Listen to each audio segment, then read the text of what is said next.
السلام عليكم ورحمة الله وبركاته. الحمد لله رب العالمين. نحمدك يا من وضحت لنا سبل الهداية وأوزعت أن بصائرنا غصوة الغوايا.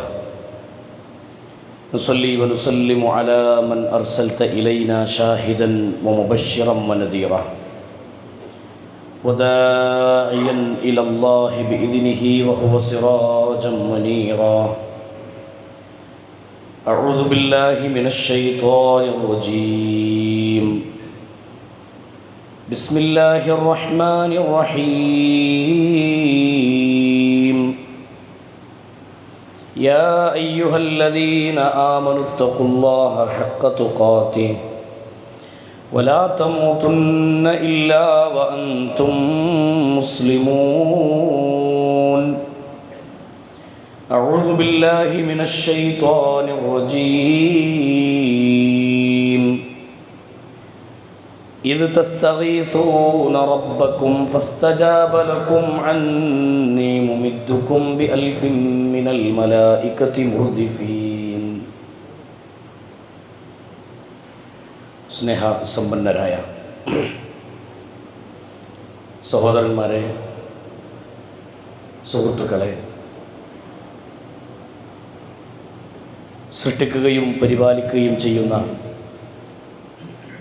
ലോകരക്ഷിതാവായ അല്ലാഹു സുബ്ഹാനഹു വ തആലയുടെ അപാരമായ അനുഗ്രഹം കൊണ്ട് പരിശുദ്ധ റമദാനിൻ്റെ ആദ്യത്തെ 10 പൂർത്തിയായി അതിൻ്റെ രണ്ടാമത്തെ 10 യാത്രയായി കൊണ്ടിരിക്കുന്ന ഈ സാഹചര്യം ഒരുപാട് പ്രത്യേകതകളും മഹത്വങ്ങളും ഉൾക്കൊണ്ട പരിശുദ്ധ റമദാൻ. ആ റമദാനിൻ്റെ ദിവസങ്ങളെ എണ്ണുമ്പോൾ അതിലേറ്റവും പ്രത്യേകതയായി ഇസ്ലാമിക ചരിത്രത്തിലുണ്ടായ ഒരനുഭവവുമായി ബന്ധപ്പെട്ട് ഇസ്ലാമിക ചരിത്രത്തിലെ ഏറെ ശ്രദ്ധേയമായ ഒരു യുദ്ധ പശ്ചാത്തലവുമായി ബന്ധപ്പെട്ട ഒരു വിഷയമാണ് ഇൻഷാ അല്ലാഹ് ഇന്ന് അല്പനേരം നമുക്ക് സംസാരിക്കാനുള്ളത്. അല്ലാഹു സുബ്ഹാനഹു വ തആല ബദറുമായി ബന്ധപ്പെട്ട് പറഞ്ഞിടത്ത് യൗമുൽ ഫുർഖാൻ എന്നാണ് പരിശുദ്ധ ഖുർആനിൽ ബദർ എന്ന ആ യുദ്ധ ദിവസത്തെ സംബന്ധിച്ച് പരിശുദ്ധ ഖുർആനിലെ 8-ാമത്തെ അധ്യായത്തിൻ്റെ 41-ാമത്തെ വചനത്തിൽ അള്ളാഹു പരാമർശിച്ചത്. അവിടെ അല്ലാഹു സുബ്ഹാനഹു വ തആല പ്രയോഗിച്ച പദപ്രയോഗം അതാണ്. സത്യാസത്യ വിവേചനത്തിൻ്റെ ദിവസം എന്നാണ് ബദറിനെ സംബന്ധിച്ച്, ആ യുദ്ധ ദിവസത്തെ സംബന്ധിച്ച് പരിശുദ്ധ ഖുർആൻ പ്രയോഗിച്ചത്. പ്രിയമുള്ള സഹോദരങ്ങളെ, സുഹൃത്തുക്കളെ, ബദർ യുദ്ധ ദിവസത്തെ സംബന്ധിച്ചും അല്ലെങ്കിൽ ആ ഒരു അതിൽ പങ്കെടുത്ത സച്ചരിതരായ സ്വഹാബത്തിനെ സംബന്ധിച്ചുമൊക്കെ ഇന്ന് നമ്മുടെ നാടുകളിലുള്ള കാഴ്ചപ്പാടുകൾ വ്യത്യസ്തമാണ്. ഒന്ന്, യഥാർത്ഥ രൂപത്തിൽ ബദറിനെ മനസ്സിലാക്കുകയും ആ ബദർ ചരിത്രങ്ങളെ യഥാർത്ഥ രൂപത്തിൽ ഉൾക്കൊള്ളുകയും അതിൽ നിന്നുള്ള ഗുണപാഠങ്ങൾ സ്വീകരിച്ചുകൊണ്ട് ജീവിതം ചിട്ടപ്പെടുത്തണം എന്ന് ശ്രദ്ധിക്കുകയും ചെയ്യുന്ന ആളുകളാണ് ഒരു ഭാഗത്ത്. അതിൻ്റെ വസത്തായ നിലപാട് സ്വീകരിക്കുന്ന ആളുകൾ, മധ്യമമായ നിലപാട് സ്വീകരിക്കുന്ന ആളുകളാണ്. രണ്ടാമത്തെ ഒരു വിഭാഗം നമ്മുടെ നാടുകളിലുള്ളത് ബദർ എന്ന യുദ്ധ പശ്ചാത്തലത്തെ മുന്നിൽ വെച്ചുകൊണ്ട് മുന്നിൽ ഇരിക്കുന്ന യുവതലമുറയെ പ്രകോപനം കൊള്ളിച്ച് പല തീവ്രവാദ ചിന്തകളിലേക്കും വഴി നടത്തുന്ന ആളുകളും നമ്മുടെ നാടുകളിലുണ്ട്. മൂന്നാമത്തെ ഒരു വിഭാഗം ഇസ്ലാമിനെ വിമർശിക്കാൻ വേണ്ടി ബദറിനെ ഉപയോഗപ്പെടുത്തുന്ന ആളുകളും നമ്മുടെ നാടുകളിലുണ്ട്. ഇസ്ലാം ഒരു തീവ്രതയാണ് എന്ന രൂപത്തിൽ ഇസ്ലാമിനെ വിമർശിക്കാൻ വേണ്ടി ബദർ എന്ന യുദ്ധ പശ്ചാത്തലത്ത് ഉപയോഗപ്പെടുത്തുന്നവരുണ്ട്. നാലാമത്തെ ഒരു വിഭാഗമാണ് ഇന്ന് നമ്മുടെ നാടുകളിൽ ബദർ എന്ന ആ റമദാൻ 17-ന്റെ ദിവസം വരുമ്പോഴേക്ക് അതൊരു ആഘോഷത്തിൻ്റെ ദിവസമാക്കി മാറ്റുകയും അത് ബദരീങ്ങളുടെ ആണ്ട് എന്ന പേരിൽ ആഘോഷത്തിന് വേണ്ടി ഉപയോഗപ്പെടുത്തി, അല്ലെങ്കിൽ അതൊരു ആചാരമായി കണ്ടുകൊണ്ട് നടക്കുന്ന ശൈലികളും നമ്മുടെ നാടുകളിലുണ്ട്.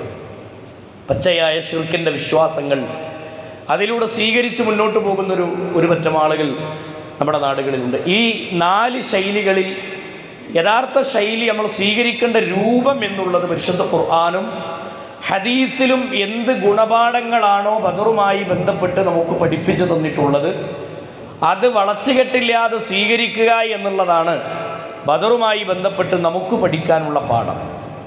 സഹോദരങ്ങളെ, സുഹൃത്തുക്കളെ, ബദർ എന്നത് ഇസ്ലാമിക ചരിത്രത്തിൽ ഉണ്ടായ ഒരു പെടുന്നനെ നടന്നൊരു യുദ്ധമല്ല എന്നുള്ളൊരു തിരിച്ചറിവാണ് ആദ്യം നമുക്കുണ്ടാവേണ്ടത്. മറിച്ച് ഒരു സ്വബറിൻ്റെ ചരിത്രം, ഇസ്ലാമിക ചരിത്രത്തിൽ ഒരു ക്ഷമയുടെ ചരിത്രം ആദ്യം ബദറുമായി ചേർത്ത് പറയേണ്ടതുണ്ട്. ഹബീബായി റസൂലുള്ളാഹി സ്വല്ലല്ലാഹു അലൈഹി വസല്ലമയുടെ മക്ക കാലഘട്ടത്തിലെ ജീവിതം വലിയ പരീക്ഷണങ്ങൾക്ക് വിധേയമായ ജീവിത കാലഘട്ടം നമുക്കെല്ലാവർക്കും അറിയാവുന്ന ചരിത്രങ്ങളാണ്. നബി സല്ലല്ലാഹു അലൈഹി വസല്ലമക്ക് മക്കയിൽ ജീവിക്കാൻ പറ്റാതെ വന്ന സാഹചര്യത്തിൽ ത്വായിഫിലേക്ക് യാത്ര പോയതും അവിടെയും സ്വസ്ഥതയില്ലാതെ വന്ന ഘട്ടങ്ങൾ ഇസ്ലാമിക ചരിത്രത്തിൽ നമ്മൾ വായിക്കുന്നു. ഒരുപാട് പീഡനങ്ങൾ ഏറ്റുവാങ്ങിയ സ്വഹാബത്തിൻ്റെ കഥകൾ. മഹാനായ ബിലാൽ ഇബ്നു റബാഹ് റളിയല്ലാഹു അൻഹുവിനെ ചുട്ടുപഴുക്കുന്ന കല്ലിൻ്റെ മുകളിലൂടെ, മണലിൻ്റെ മുകളിലൂടെ, കൂർത്തു നിൽക്കുന്ന ചരൽക്കല്ലിൻ്റെ മുകളിലൂടെ ഉമയ്യത്തിൻ്റെ കിങ്കരന്മാർ കഴുത്തിൽ കയറ് കെട്ടി വലിച്ചു കൊണ്ടുപോകുന്ന ചരിത്രം മക്ക കാലഘട്ടത്തിലെ ചരിത്രത്തിൽ നമ്മൾ വായിക്കുന്നുണ്ട്. ലാത്തയെ വിളിക്കണം, നീ ഉസ്സയെ വിളിക്കണം, മനാത്തയെ വിളിക്കണം എന്ന് കൽപ്പിക്കുമ്പോഴും അള്ളാഹു അഹദ്, അള്ളാഹ് ഏകനാണ് എന്ന് പ്രഖ്യാപിച്ച ബിലാൽ റളിയല്ലാഹു അൻഹുവിൻ്റെ ചരിത്രം.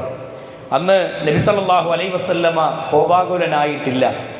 അള്ളാഹുവിൻ്റെ റസൂൽ സല്ലല്ലാഹു അലൈഹി വസല്ലമ അവിടെ സ്വബർ കൈവരിക്കാനാണ് കൽപ്പിച്ചത്. യാസർ കുടുംബം ഇസ്ലാമിക ചരിത്രത്തിലേറെ ശ്രദ്ധേയമായ ഒരു ചരിത്രമാണ് യാസർ റളിയല്ലാഹു അൻഹുവിൻ്റെ ചരിത്രം, അല്ലേ? ഇരുമ്പിൻ്റെ തൂണുകളിൽ പിടിച്ചുകെട്ടി ഏറ്റവും വലിയ മർദ്ദനങ്ങൾക്ക് വിധേയരാകുന്ന രംഗം ചരിത്രത്തിൽ നമ്മൾ വായിക്കുന്നു.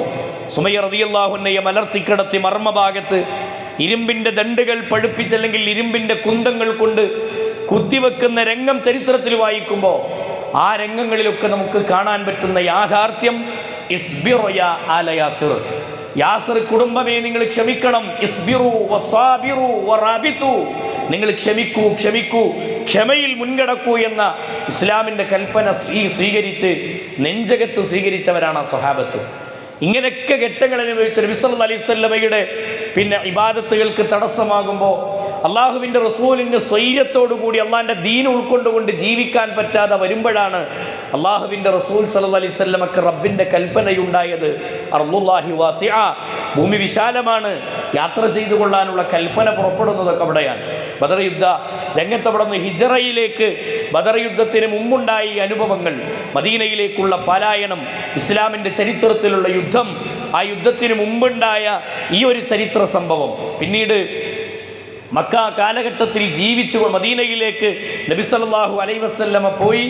മദീനയിലെ സ്വസ്ഥമായ ജീവിതത്തിനിടയിൽ അള്ളാഹുവിൻ്റെ റസൂൽ സല്ലല്ലാഹു അലൈഹി വസല്ലമക്ക് ഉണ്ടായിരുന്നൊരു മാനസിക പ്രയാസങ്ങളായിരുന്നു. ബദറിൽ നിന്ന്, മക്കയിൽ നിന്ന് മദീനയിലേക്ക് പലായനം ചെയ്യുന്ന സമയത്ത് മുസ്ലിമീങ്ങളുടെ സ്വത്ത് പിടിച്ചു വെച്ചവരാണ് മക്കക്കാരായ ആളുകൾ. മുസ്ലിം സമുദായത്തിലെ പല ആളുകളുടെയും കുടുംബങ്ങളെ ബന്ദികളാക്കി പിടിച്ചു വെച്ച ചരിത്രങ്ങളുണ്ട്. ഈ ചരിത്രത്തിൻ്റെ അല്ലെങ്കിൽ ആ ചരിത്രത്തിൻ്റെ ഓർമ്മകളായി പരിശുദ്ധ ദീനുൽ ഇസ്ലാം പഠിപ്പിച്ച അബൂ സുഫിയാനിൻ്റെ ഒരു യാത്രാ സംഘം, കച്ചവടത്തിനു വേണ്ടി യാത്രാ സംഘം വരുമ്പോൾ ആ മദീനയിലെ യാത്രയിലേക്ക് വരുന്ന സമയത്ത് നബി സല്ലല്ലാഹു അലൈഹി വസല്ലമ അവരെ തടുക്കാൻ തീരുമാനിക്കുന്നതും അവരുമായി ഏറ്റുമുട്ടാനുള്ള തീരുമാനങ്ങളൊക്കെ റബ്ബിൻ്റെ കൽപ്പന പ്രകാരമുള്ള ആ മുന്നോട്ടുള്ള ചലനം, അവിടെയാണ് ബദർ എന്ന യുദ്ധഭൂമിക്ക് കളമൊരുങ്ങുന്നത് എന്ന് ചരിത്രത്തിൽ നമ്മൾ വായിച്ചിട്ടുണ്ട്. പ്രിയമുള്ള സഹോദരങ്ങളെ, ഞാനതിലേക്കൊരു വിശാലമായ സംസാരത്തിലേക്ക് പോകുന്നില്ല. മറിച്ച് അവിടെ ഈ യുദ്ധമുണ്ടാകാനുള്ള പശ്ചാത്തലങ്ങൾ അത് പെട്ടെന്നുണ്ടായൊരു സംഭവമല്ല എന്ന് ഓർമ്മപ്പെടുത്തുകയാണ്. അത് മക്കയിലെ പ്രവാചകൻ സ്വല്ലല്ലാഹു അലൈഹി വസല്ലം പ്രബോധനത്തിന്, പരസ്യ പ്രബോധനത്തിന് തുടക്കം കുറിച്ചത് മുതൽ ഇങ്ങോട്ടുള്ള യാത്രയിൽ നിന്നൊക്കെ നമുക്ക് ചരിത്രങ്ങൾ വായിക്കേണ്ടതുണ്ട്. ആ യുദ്ധഭൂമിയിലേക്ക് നബി സല്ലല്ലാഹു അലൈഹി വസല്ലമ ഇറങ്ങാനുള്ള റബ്ബിൻ്റെ കൽപ്പന വരുമ്പോൾ അള്ളാഹുവിൻ്റെ റസൂൽ സല്ലല്ലാഹു അലൈഹി വസല്ലമ സ്വഹാബികളെ വിളിക്കുന്നുണ്ട്. അന്ന് വിരലിലുണ്ടാവുന്ന സ്വഹാബികൾ 300 ചില്ലാനം വരുന്ന സ്വഹാബത്ത് മാത്രമാണ് ബദർ എന്ന ഭൂമിയിലേക്ക് റസൂലുള്ളാഹി സ്വല്ലല്ലാഹു അലൈഹി വസല്ലമയുടെ കൂടെ ഉണ്ടായത് എന്ന ചരിത്രത്തിൽ നമ്മൾ വായിച്ചിട്ടുണ്ട്. ഈ 300 ചില്ലാനം വരുന്ന സ്വഹാബത്തിൻ്റെ കൂട്ടത്തിൽ സഹോദരങ്ങളെ റസൂലുള്ളാഹി സ്വല്ലല്ലാഹു അലൈഹി വസല്ലമ പഠിപ്പിച്ചത്, അതിൽ 300 ചില്ലാനം വരുന്ന സ്വഹാബികളുടെ കൂട്ടത്തിൽ 310 കൂടുതൽ ആളുകളാണ് യഥാർത്ഥത്തിൽ ഇസ്ലാമിൻ്റെ ചരിത്രത്തിൽ മുഹാജിറുകളും അൻസാറുകളുമായി ഉണ്ടായിരുന്ന ആളുകൾ എന്ന് നമുക്ക് വായിക്കാൻ സാധിക്കുന്നു. റസൂലുള്ളാഹി സ്വല്ലല്ലാഹു അലൈഹി വസല്ലമ പഠിപ്പിക്കുന്നത് കാണാം. അള്ളാഹുവിൻ്റെ റസൂൽ സ്വല്ലല്ലാഹു അലൈഹി വസല്ലമ പറഞ്ഞ വാചകം ചരിത്രത്തിൽ നമ്മൾ വായിക്കുന്നു. 61 ഔസ് ഗോത്രത്തിൽ നിന്നും 170ഓളം ആളുകൾ ഖസ്റജ് ഗോത്രത്തിൽ നിന്നും പുറപ്പെട്ടവരാണെന്ന് ചരിത്രത്തിൽ നമുക്ക് കാണാൻ സാധിക്കും. 2 കുതിരകൾ മാത്രമാണ്, പിന്നെ കുതിരകളായി 2 കുതിരകളും അതേപോലെ തന്നെ 70ഓളം ഒട്ടകങ്ങളുമാണ് ഉണ്ടായിരുന്നത് യുദ്ധഭൂമിയിലേക്ക് ഇറങ്ങുമ്പോൾ എന്ന് ചരിത്രത്തിൽ നമുക്ക് വായിക്കാം. അവിടെ റസൂലുള്ളാഹി സ്വല്ലല്ലാഹു അലൈഹി വസല്ലമ പരിശുദ്ധ ഖുർആനിൻ്റെ വചനമോദി നമ്മളെ പഠിപ്പിച്ചത് നമുക്ക് കാണാൻ സാധിക്കും. അള്ളാഹു പറഞ്ഞ വാചകം, വലഖദ് നസ്റക്കുമുല്ലാഹു ബിബദ്രിൻ വഅൻതും അദില്ല. അവിടെ ഖുർആനിൻ്റെ പ്രയോഗമാണ് വലഖദ് നസ്റക്കുമുല്ലാഹു ബിബദ്രിൻ. ബദറിൽ അള്ളാഹു നിങ്ങളെ സഹായിക്കുന്ന ഘട്ടത്തെ റബ്ബ് പറയാണ് വഅൻതും അദില്ല. അന്ന് നിങ്ങൾ ദുർബലരായിരുന്നു, ആൾബലമില്ല, ആയുധബലമില്ല. എന്നിട്ടും വിജയിക്കാനുള്ള കാരണം എന്താണ്? എന്നിട്ടും വിജയത്തിൻ്റെ ഉന്നതിയിലേക്ക് ബദർ എന്ന ഈ ചരിത്ര സംഭവം പോയി നിൽക്കാനുള്ള കാരണം എന്താണ് എന്നതാണ് സഹോദരങ്ങളെ വളരെ ഗൗരവത്തോടെ നമ്മൾ പഠിക്കേണ്ടതും അതിൽ നിന്നുള്ള ഗുണപാഠങ്ങൾ നമ്മൾ ഉൾക്കൊള്ളേണ്ടതും. ഈ 300 ചില്ലാനം വരുന്ന സ്വഹാബത്ത് 1000ഓളം വരുന്ന ഒരു ജനതയുമായി ഏറ്റുമുട്ടാൻ ഒരുങ്ങുമ്പോൾ സുഹൃത്തുക്കളെ, സഹോദരങ്ങളെ, ഇസ്ലാമിൻ്റെ ചരിത്രം നമുക്ക് പഠിപ്പിച്ചു തരുന്നത് ഒന്നാമത് ഞാൻ പറഞ്ഞല്ലോ, അതിൽ നിന്നുള്ള ഗുണപാഠം എന്നുള്ളത് ഒന്ന് സ്വബർ എന്താണെന്ന് പഠിപ്പിച്ചൊരു ചരിത്രത്തിൻ്റെ പാഠമാണ് ബദർ. അതുമായി ബന്ധപ്പെട്ടൊരു ചെറിയ വിവരണമാണ് പറഞ്ഞത്. രണ്ടാമത്തത് ലോക മുസ്ലിം സമുദായത്തിന് തൗഹീദിനെ വേർതിരിച്ചു പഠിപ്പിച്ചൊരു യുദ്ധഭൂമിയാണ് ഇസ്ലാമിൻ്റെ ചരിത്രത്തിൽ ബദർ എന്ന് പറയുന്ന ഈ യുദ്ധം, അല്ലേ? പിന്നെ നബി സല്ലല്ലാഹു അലൈഹി വസല്ലമയെ എതിർക്കാൻ വേണ്ടി വരുന്ന ലാ ഇലാഹ ഇല്ലല്ലാഹ്ക്ക് വേണ്ടിയുള്ള ഒരു പോരാട്ടമാണല്ലോ യഥാർത്ഥത്തിൽ ബദർ. ലാ ഇലാഹ ഇല്ലല്ലാഹ് എന്ന തൗഹീദിനെ പ്രഖ്യാപിച്ചതിൻ്റെ പേരിലാണ് നബി സല്ലല്ലാഹു അലൈഹി വസല്ലം ഇക്കണ്ട പീഡനങ്ങളും ബുദ്ധിമുട്ടുകളൊക്കെ ഏറ്റുവാങ്ങേണ്ടി വന്നതും അള്ളാഹുവിൻ്റെ റസൂൽ സല്ലല്ലാഹു അലൈഹി വസല്ലമ പിന്നീട് ഈ യുദ്ധത്തിലേക്ക് ഇറങ്ങേണ്ടി വന്നതൊക്കെ അള്ളാഹനെ മാത്രം ആരാധിക്കണമെന്ന് പറഞ്ഞതിൻ്റെ പേരിലാണ്.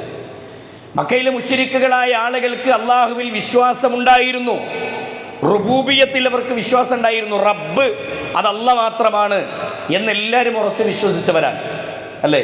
ഖാലിഖായവൻ ആരാണെന്ന് ചോദിച്ചാൽ മക്കയിലെ മുശ്രിക്ക് മറുപടി പറഞ്ഞിരുന്നു, ഫസയഖൂലുന്നല്ലാഹ്, അത് അല്ലാഹുവാണ്. നിങ്ങൾക്ക് അന്നം നൽകുന്നത് ആരാണെന്ന് ചോദിച്ചാൽ മക്കയിലെ മുശ്രിക്ക് മറുപടി പറഞ്ഞിരുന്നു, ഫസയഖൂലുന്നല്ലാഹ്, അത് അല്ലാഹുവാണെന്ന് മുശ്രിക്കുകൾ മറുപടി പറഞ്ഞിരുന്നു. ഖലഖസ് സമാവാതി വൽ അർള്, ആകാശത്തെയും ഭൂമിയെയും സൃഷ്ടിച്ചത് ആരാണെന്ന് ചോദിച്ചാൽ അവർ പറഞ്ഞിരുന്ന മറുപടി അല്ലാഹുവാണ്. എല്ലാത്തിനും അല്ലാഹ് എന്ന് മറുപടി പറഞ്ഞിരുന്ന ആളുകൾ പിന്നെ അവരിലേക്ക് ശിർക്ക് എന്ന ദുൽമു എന്നതെങ്ങനെ? അള്ളാഹുവിനോട് നേരിട്ട് പ്രാർത്ഥിക്കുന്നതിൽ അവർ ഇടയാളന്മാരെ കൊണ്ടുവന്നു വെച്ചു. അവർ പറഞ്ഞ വാചകം എന്താ? സൂറത്തു സുമർ എടുത്ത് പരിശോധിച്ചാൽ നമുക്ക് കാണാം. അവർ പറഞ്ഞ വാചകം, ഞങ്ങൾ അള്ളാഹുവിലേക്ക് അടുപ്പിക്കാൻ വേണ്ടി ഇടയാളന്മാരായി മഹാന്മാരെ സ്വീകരിച്ചതാണ്. ആ സ്വീകരിച്ചതാണ് അള്ളാഹു സുബ്ഹാനഹു വ തആലയുടെ വഹ്ദാനിയത്തിൽ, ഏകത്വത്തിൽ അവർ പങ്കുചേർത്തതിൻ്റെ മർമ്മഭാഗം അവിടെയാണ്. അള്ളാഹിൻ്റെ റസൂൽ സല്ലല്ലാഹു അലൈഹി വസല്ലം പറഞ്ഞു, ഒരു കാരണവശാലും ഇടയാളന്മാർ പറ്റൂല, അള്ളാഹിനോട് മാത്രമേ ദുആ ചെയ്യാവൂ. ഇന്ന് നമ്മുടെ നാടുകളിലും ഒരുപറ്റം ആളുകൾ വിശ്വസിച്ചു പോരുന്നൊരു വിശ്വാസം അതാണ്.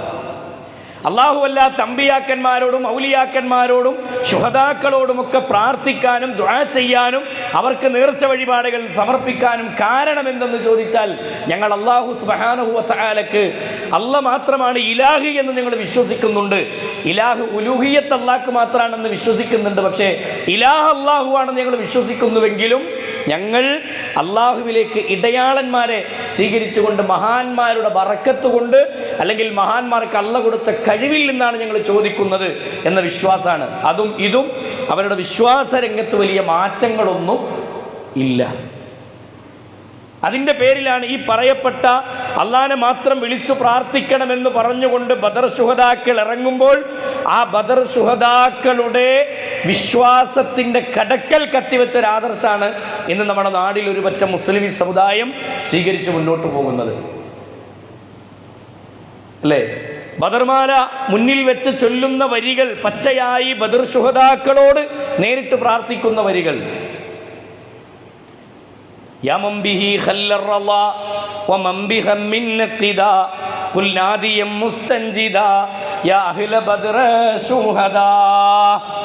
പച്ചക്ക് ചൊല്ലിയാണ് ബദർ ശുഹദാക്കളെ എന്ന് വിളിച്ചിട്ട് എന്തെങ്കിലും ബുദ്ധിമുട്ടുകളും മാവലാദികളും വ്യാവലാദികളും ഉണ്ടെങ്കിൽ നിങ്ങൾ വിളിച്ചോ ബദർ ശുഹദാക്കളെ എന്ന് റമദാൻ 17 അന്ന് പള്ളിൻ്റെ ഉള്ളിൽ കുത്തിറന്നിട്ട് വിളിക്കുക. വീട്ടിലിരുന്ന് ഉമ്മമാർ ചൊല്ലുന്ന വരികളാണിത്. ഇത് ഈ ബദർ ഇസ്ലാമിക ചരിത്രമുണ്ടായ ഈ ബദറുമായി ബന്ധപ്പെട്ട് യോജിക്കാൻ പറ്റിയ ചരിത്രമാണോ അല്ലെങ്കിൽ ആദർശമാണോ എന്ന് പഠിക്കേണ്ടതില്ലേ? ഉണ്ട്. وقال ربكم ادعوني استجب لكم ان الذين يستكبرون عن عبادتي سيدخلون جهنم داخرين. وقال ربكم നിങ്ങളുടെ റബ്ബ് പറഞ്ഞിരിക്കുന്നു ഉദ്ഉനി നിങ്ങൾ എന്നോട് ദുആ ചെയ്യണേ അസ്തജിബ് ലക്കും ഞാൻ നിങ്ങൾക്ക് ഉത്തരം നൽകാം. ഇത് പ്രഖ്യാപിച്ചവരാണ് ബദർ ശുഹദാക്കൾ, ഇത് പഠിപ്പിച്ചവരാണ് ബദർ ശുഹദാക്കൾ. ഈ ഒരു ആദർശത്തെ നിലനിർത്താൻ വേണ്ടി അടരാടിയവരാണ് ബദർ ശുഹദാക്കൾ. പക്ഷെ നമ്മളോ ആ ബദർ ശുഹദാക്കളെ ഇരുന്ന് അവരോട് ചോദിക്കുന്ന ചോദ്യമാണ് നമ്മുടെ നാട്ടിൽ കാണുന്ന കാഴ്ചകൾ. ഈ ആദർശം, ഈ ശിർക്കൻ വിശ്വാസത്തിനെതിരെ നമ്മൾ പടപൊരുതേണ്ടതില്ലേ? നമ്മൾ ആലോചിക്കേണ്ട ഗൗരവമുള്ള വിഷയമാണ്. അതുകൊണ്ട് തൗഹീദിനെ വേർതിരിച്ച് പഠിപ്പിച്ച ഒരു യുദ്ധഭൂമിയാണ് യഥാർത്ഥത്തിൽ ബദർ യുദ്ധം എന്ന് പറഞ്ഞാൽ. അതിൽ നിന്നുള്ള ഗുണപാഠം എന്നുള്ളതാണ്. ഏത് ഘട്ടം വന്നാലും ഞാൻ എൻ്റെ റബ്ബിനെ അല്ലാതെ മറ്റൊരാളെയും വിളിച്ചു പ്രാർത്ഥിക്കുകയില്ല എന്ന് പ്രഖ്യാപിച്ചു. വഅന്നൽ മസാജിദ ലില്ലാഹ് ഫലാ തദ്ഉ മഅല്ലാഹി അഹദാ. വഅന്നൽ മസാജിദ ലില്ലാഹ്, തീർച്ചയായും പള്ളികളൊക്കെ അല്ലാഹുവിനുള്ളതാണ്. ഫലാ തദ്ഉ മഅല്ലാഹി അഹദാ, അല്ലാഹുവിൻ്റെ കൂടെ നിങ്ങൾ മറ്റൊരാളെയും നിങ്ങൾ വിളിച്ചു പ്രാർത്ഥിക്കരുത്, ദുആ ചെയ്യരുത് എന്ന് പരിശുദ്ധ ഖുർആൻ ഗണ്യമായി നമ്മളുടെ മുന്നിൽ വിവരിച്ചു തന്നതാണ്. ഈ ഒരു ആദർശം അല്ലാഹുവിൻ്റെ റസൂൽ സല്ലല്ലാഹു അലൈഹി വസല്ലമ മക്ക മുശ്രിക്കുകൾക്കിടയിൽ പ്രബോധനം ചെയ്തപ്പോഴാണ് മക്കയിലുള്ള മുശ്രിക്കുകളായ ആളുകൾ അല്ലാഹുവിൻ്റെ റസൂലിനെ ആക്രമിക്കാൻ വേണ്ടി തീരുമാനിച്ചത്. നബി സല്ലല്ലാഹു അലൈഹി വസല്ലമക്ക് മക്ക വിട്ട് മദീനയിലേക്ക് പലായനം ചെയ്യേണ്ടി വന്നത് ഈ ഒരു ആദർശം പ്രഖ്യാപിച്ചതിൻ്റെ പേരിലാണ്. ഇതിൻ്റെ പേരിലാണ് ബദർ എന്ന യുദ്ധമുണ്ടാകുന്നത്. നമുക്കറിയാവുന്ന യാഥാർത്ഥ്യം സഹോദരങ്ങളെ. അതേപോലെ തന്നെ പരിശുദ്ധ ദീനുൽ ഇസ്ലാം പഠിപ്പിച്ച രണ്ടാമത്തെ ഒരു മേഖല, യുദ്ധഭൂമിയിൽ നിന്നുള്ള രണ്ടാമത്തെ പാഠം എന്നുള്ളത് തവക്കുൽ എന്താണെന്ന് പഠിപ്പിച്ച യുദ്ധഭൂമിയാണ് ബദർ. എന്താണ് തവക്കുൽ? എല്ലാത്തിനെയും അല്ലാഹുവിൽ ഭരമേൽപ്പിച്ചിട്ട് ഇറങ്ങിയവർ, ജീവിതത്തിൻ്റെ സകലതിനെയും അല്ലാഹുവിൽ ഏൽപ്പിച്ചുകൊണ്ട് ഇറങ്ങിത്തിരിച്ചൊരു ജനത. അതാണ് ബദർ ശുഹദാക്കളുടെ അവരിൽ നിന്നുള്ള ഉൾക്കൊള്ളേണ്ട മറ്റൊരു ഗുണപാഠം. ഹസ്ബുനല്ലാഹ് വനിഅമൽ വക്കീൽ, ഞങ്ങൾക്ക് ഞങ്ങളുടെ റബ്ബുണ്ട്, അല്ല മതി ഞങ്ങൾക്ക്. വനിഅമൽ വക്കീൽ, ഭരമേൽപ്പിക്കാൻ അവൻ എത്രയോ ഉന്നതനാണെന്ന് പ്രഖ്യാപിച്ച് ഇറങ്ങിയവർ അല്ലേ? കുടുംബങ്ങളെ വിട്ടിട്ട് യുദ്ധഭൂമിയിലേക്ക് കണ്ട് പോകുമ്പോൾ അവർ മുന്നിൽ കണ്ടത് സ്വർഗം മാത്രമായിരുന്നു, സ്വർഗം മാത്രമായിരുന്നു. അവരുടെ കൽബിലുണ്ടായിരുന്നത് എല്ലാം അല്ലാഹു ഉണ്ട് ഞങ്ങളുടെ കൂടെ എന്ന കൃത്യമായ ചിന്തയാണ്. 300 ചില്ലാനം വരുന്നൊരു ജനത, 1000-ലധികം വരുന്നൊരു ജനതയോട് ഏറ്റുമുട്ടാൻ വേണ്ടി നിൽക്കുന്ന രംഗം ഒന്ന് ആലോചിച്ച് നോക്കി. തവക്കുലില്ലാതെ അവർക്ക് നിൽക്കാൻ കഴിയും? അവരുടെ തവക്കുലിൻ്റെ ഭാഗമാണ്, അവരുടെ പ്രാർത്ഥനയുടെ ഭാഗമാണ് യുദ്ധം വിജയിക്കാനുള്ള കാരണമെന്നൊക്കെ പരിശുദ്ധ ഖുർആൻ വിവരിക്കുന്നുണ്ട്. അതുകൊണ്ട് അല്ലാഹു സുബ്ഹാനഹു വ തആല നമുക്ക് പഠിപ്പിച്ചു തന്നൊരു മൂന്നാമത്തെ ഗുണപാഠമാണ് യഥാർത്ഥത്തിൽ എന്ത്? തവക്കുൽ. തവക്കുലുള്ള ആളുകളായി മാറണം. എന്ത് പരീക്ഷണങ്ങൾ ജീവിതത്തിലേക്ക് വന്നാലും ശരി, എന്ത് പരീക്ഷണങ്ങൾ വന്നാലും ശരി, റസൂലുള്ളാഹി സ്വല്ലല്ലാഹു അലൈഹി വസല്ലമയുടെ സ്വഹാബത്തിനുണ്ടായ തവക്കുൽ അല്ലേ? ഹുസൈൻ റളിയല്ലാഹു അൻഹുവിൻ്റെയും ഹസൻ റളിയല്ലാഹു അൻഹുവിൻ്റെയും ഒക്കെ ചരിത്രം നമ്മൾ വായിക്കുന്നുണ്ട്. ഇവിടെ ഹസൻ റളിയല്ലാഹു അൻഹുവിനെയും ഹുസൈൻ റളിയല്ലാഹു അൻഹുവിനെയും ഒക്കെ ജീവിതത്തിൽ വലിയ സംഭവമായി സ്വീകരിച്ച് അവരൊക്കെ ജീവിതത്തിൽ പ്രാധാന്യമുള്ളവരാണെന്ന കാര്യത്തിൽ തർക്കമില്ല. പക്ഷേ അവരെ പ്രത്യേകമായി അവർക്ക് ഇബാദത്ത് ഷീഈ വിശ്വാസങ്ങൾ വരെ ഇന്ന് സ്വീകരിച്ച് മുന്നോട്ട് പോകുന്ന മനുഷ്യന്മാരുണ്ട്. ബദറുമായി ബന്ധപ്പെട്ടൊക്കെ പറയുമ്പോൾ അത്തരം ചിന്താഗതികൾ സ്വീകരിച്ച് പോകുന്നവർ വരെയുണ്ട്. പക്ഷേ ഈ പറയപ്പെട്ട ഹുസൈൻ റളിയല്ലാഹു അൻഹുവിൻ്റെ ഒക്കെ തവക്കുലിൻ്റെ ആഴം എത്രയാണ്!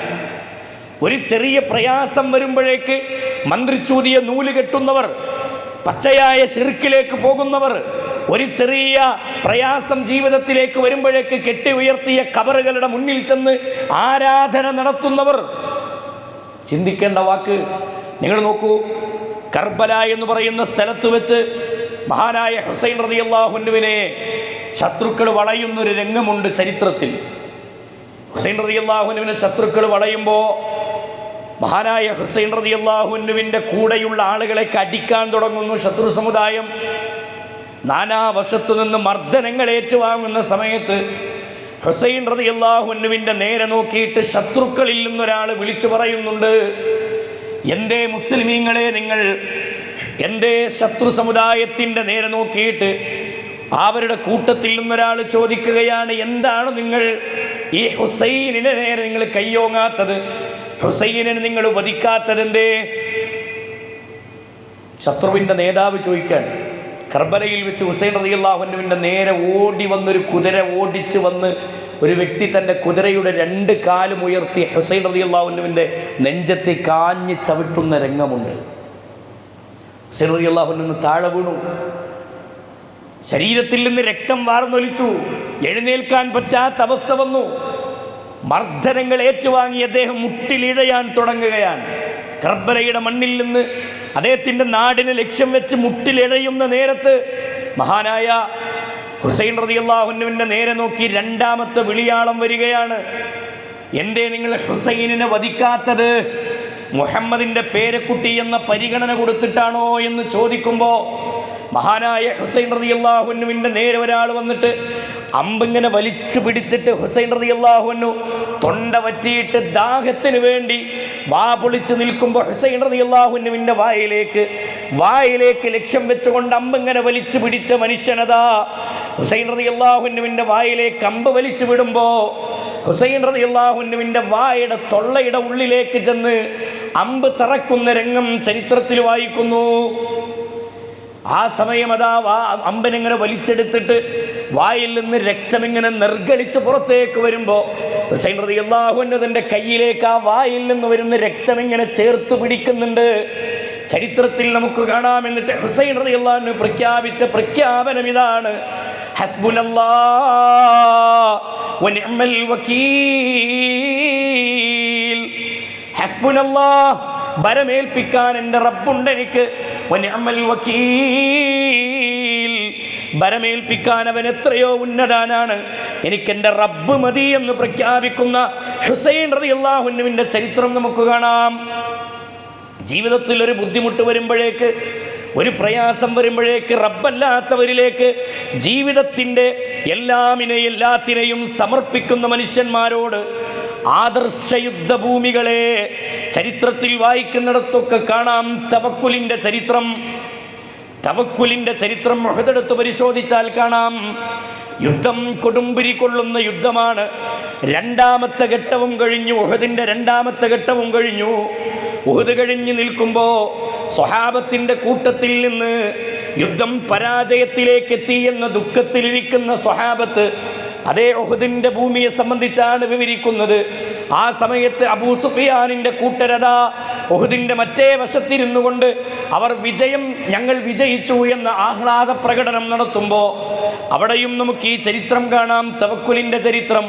അല്ലാഹുവിൻ്റെ റസൂൽ സല്ലല്ലാഹു അലൈഹി വസല്ലമയുടെ സ്വഹാബത്ത് പ്രഖ്യാപിച്ചതിൻ്റെ ചരിത്രം നമുക്ക് കാണാം. ചോദിക്കുകയാണ് അബൂ സുഫിയാനിൻ്റെ ഭാഗത്തു നിന്ന് ഓരോ കമൻറ്റുകൾ ഇങ്ങനെ വരുന്നു.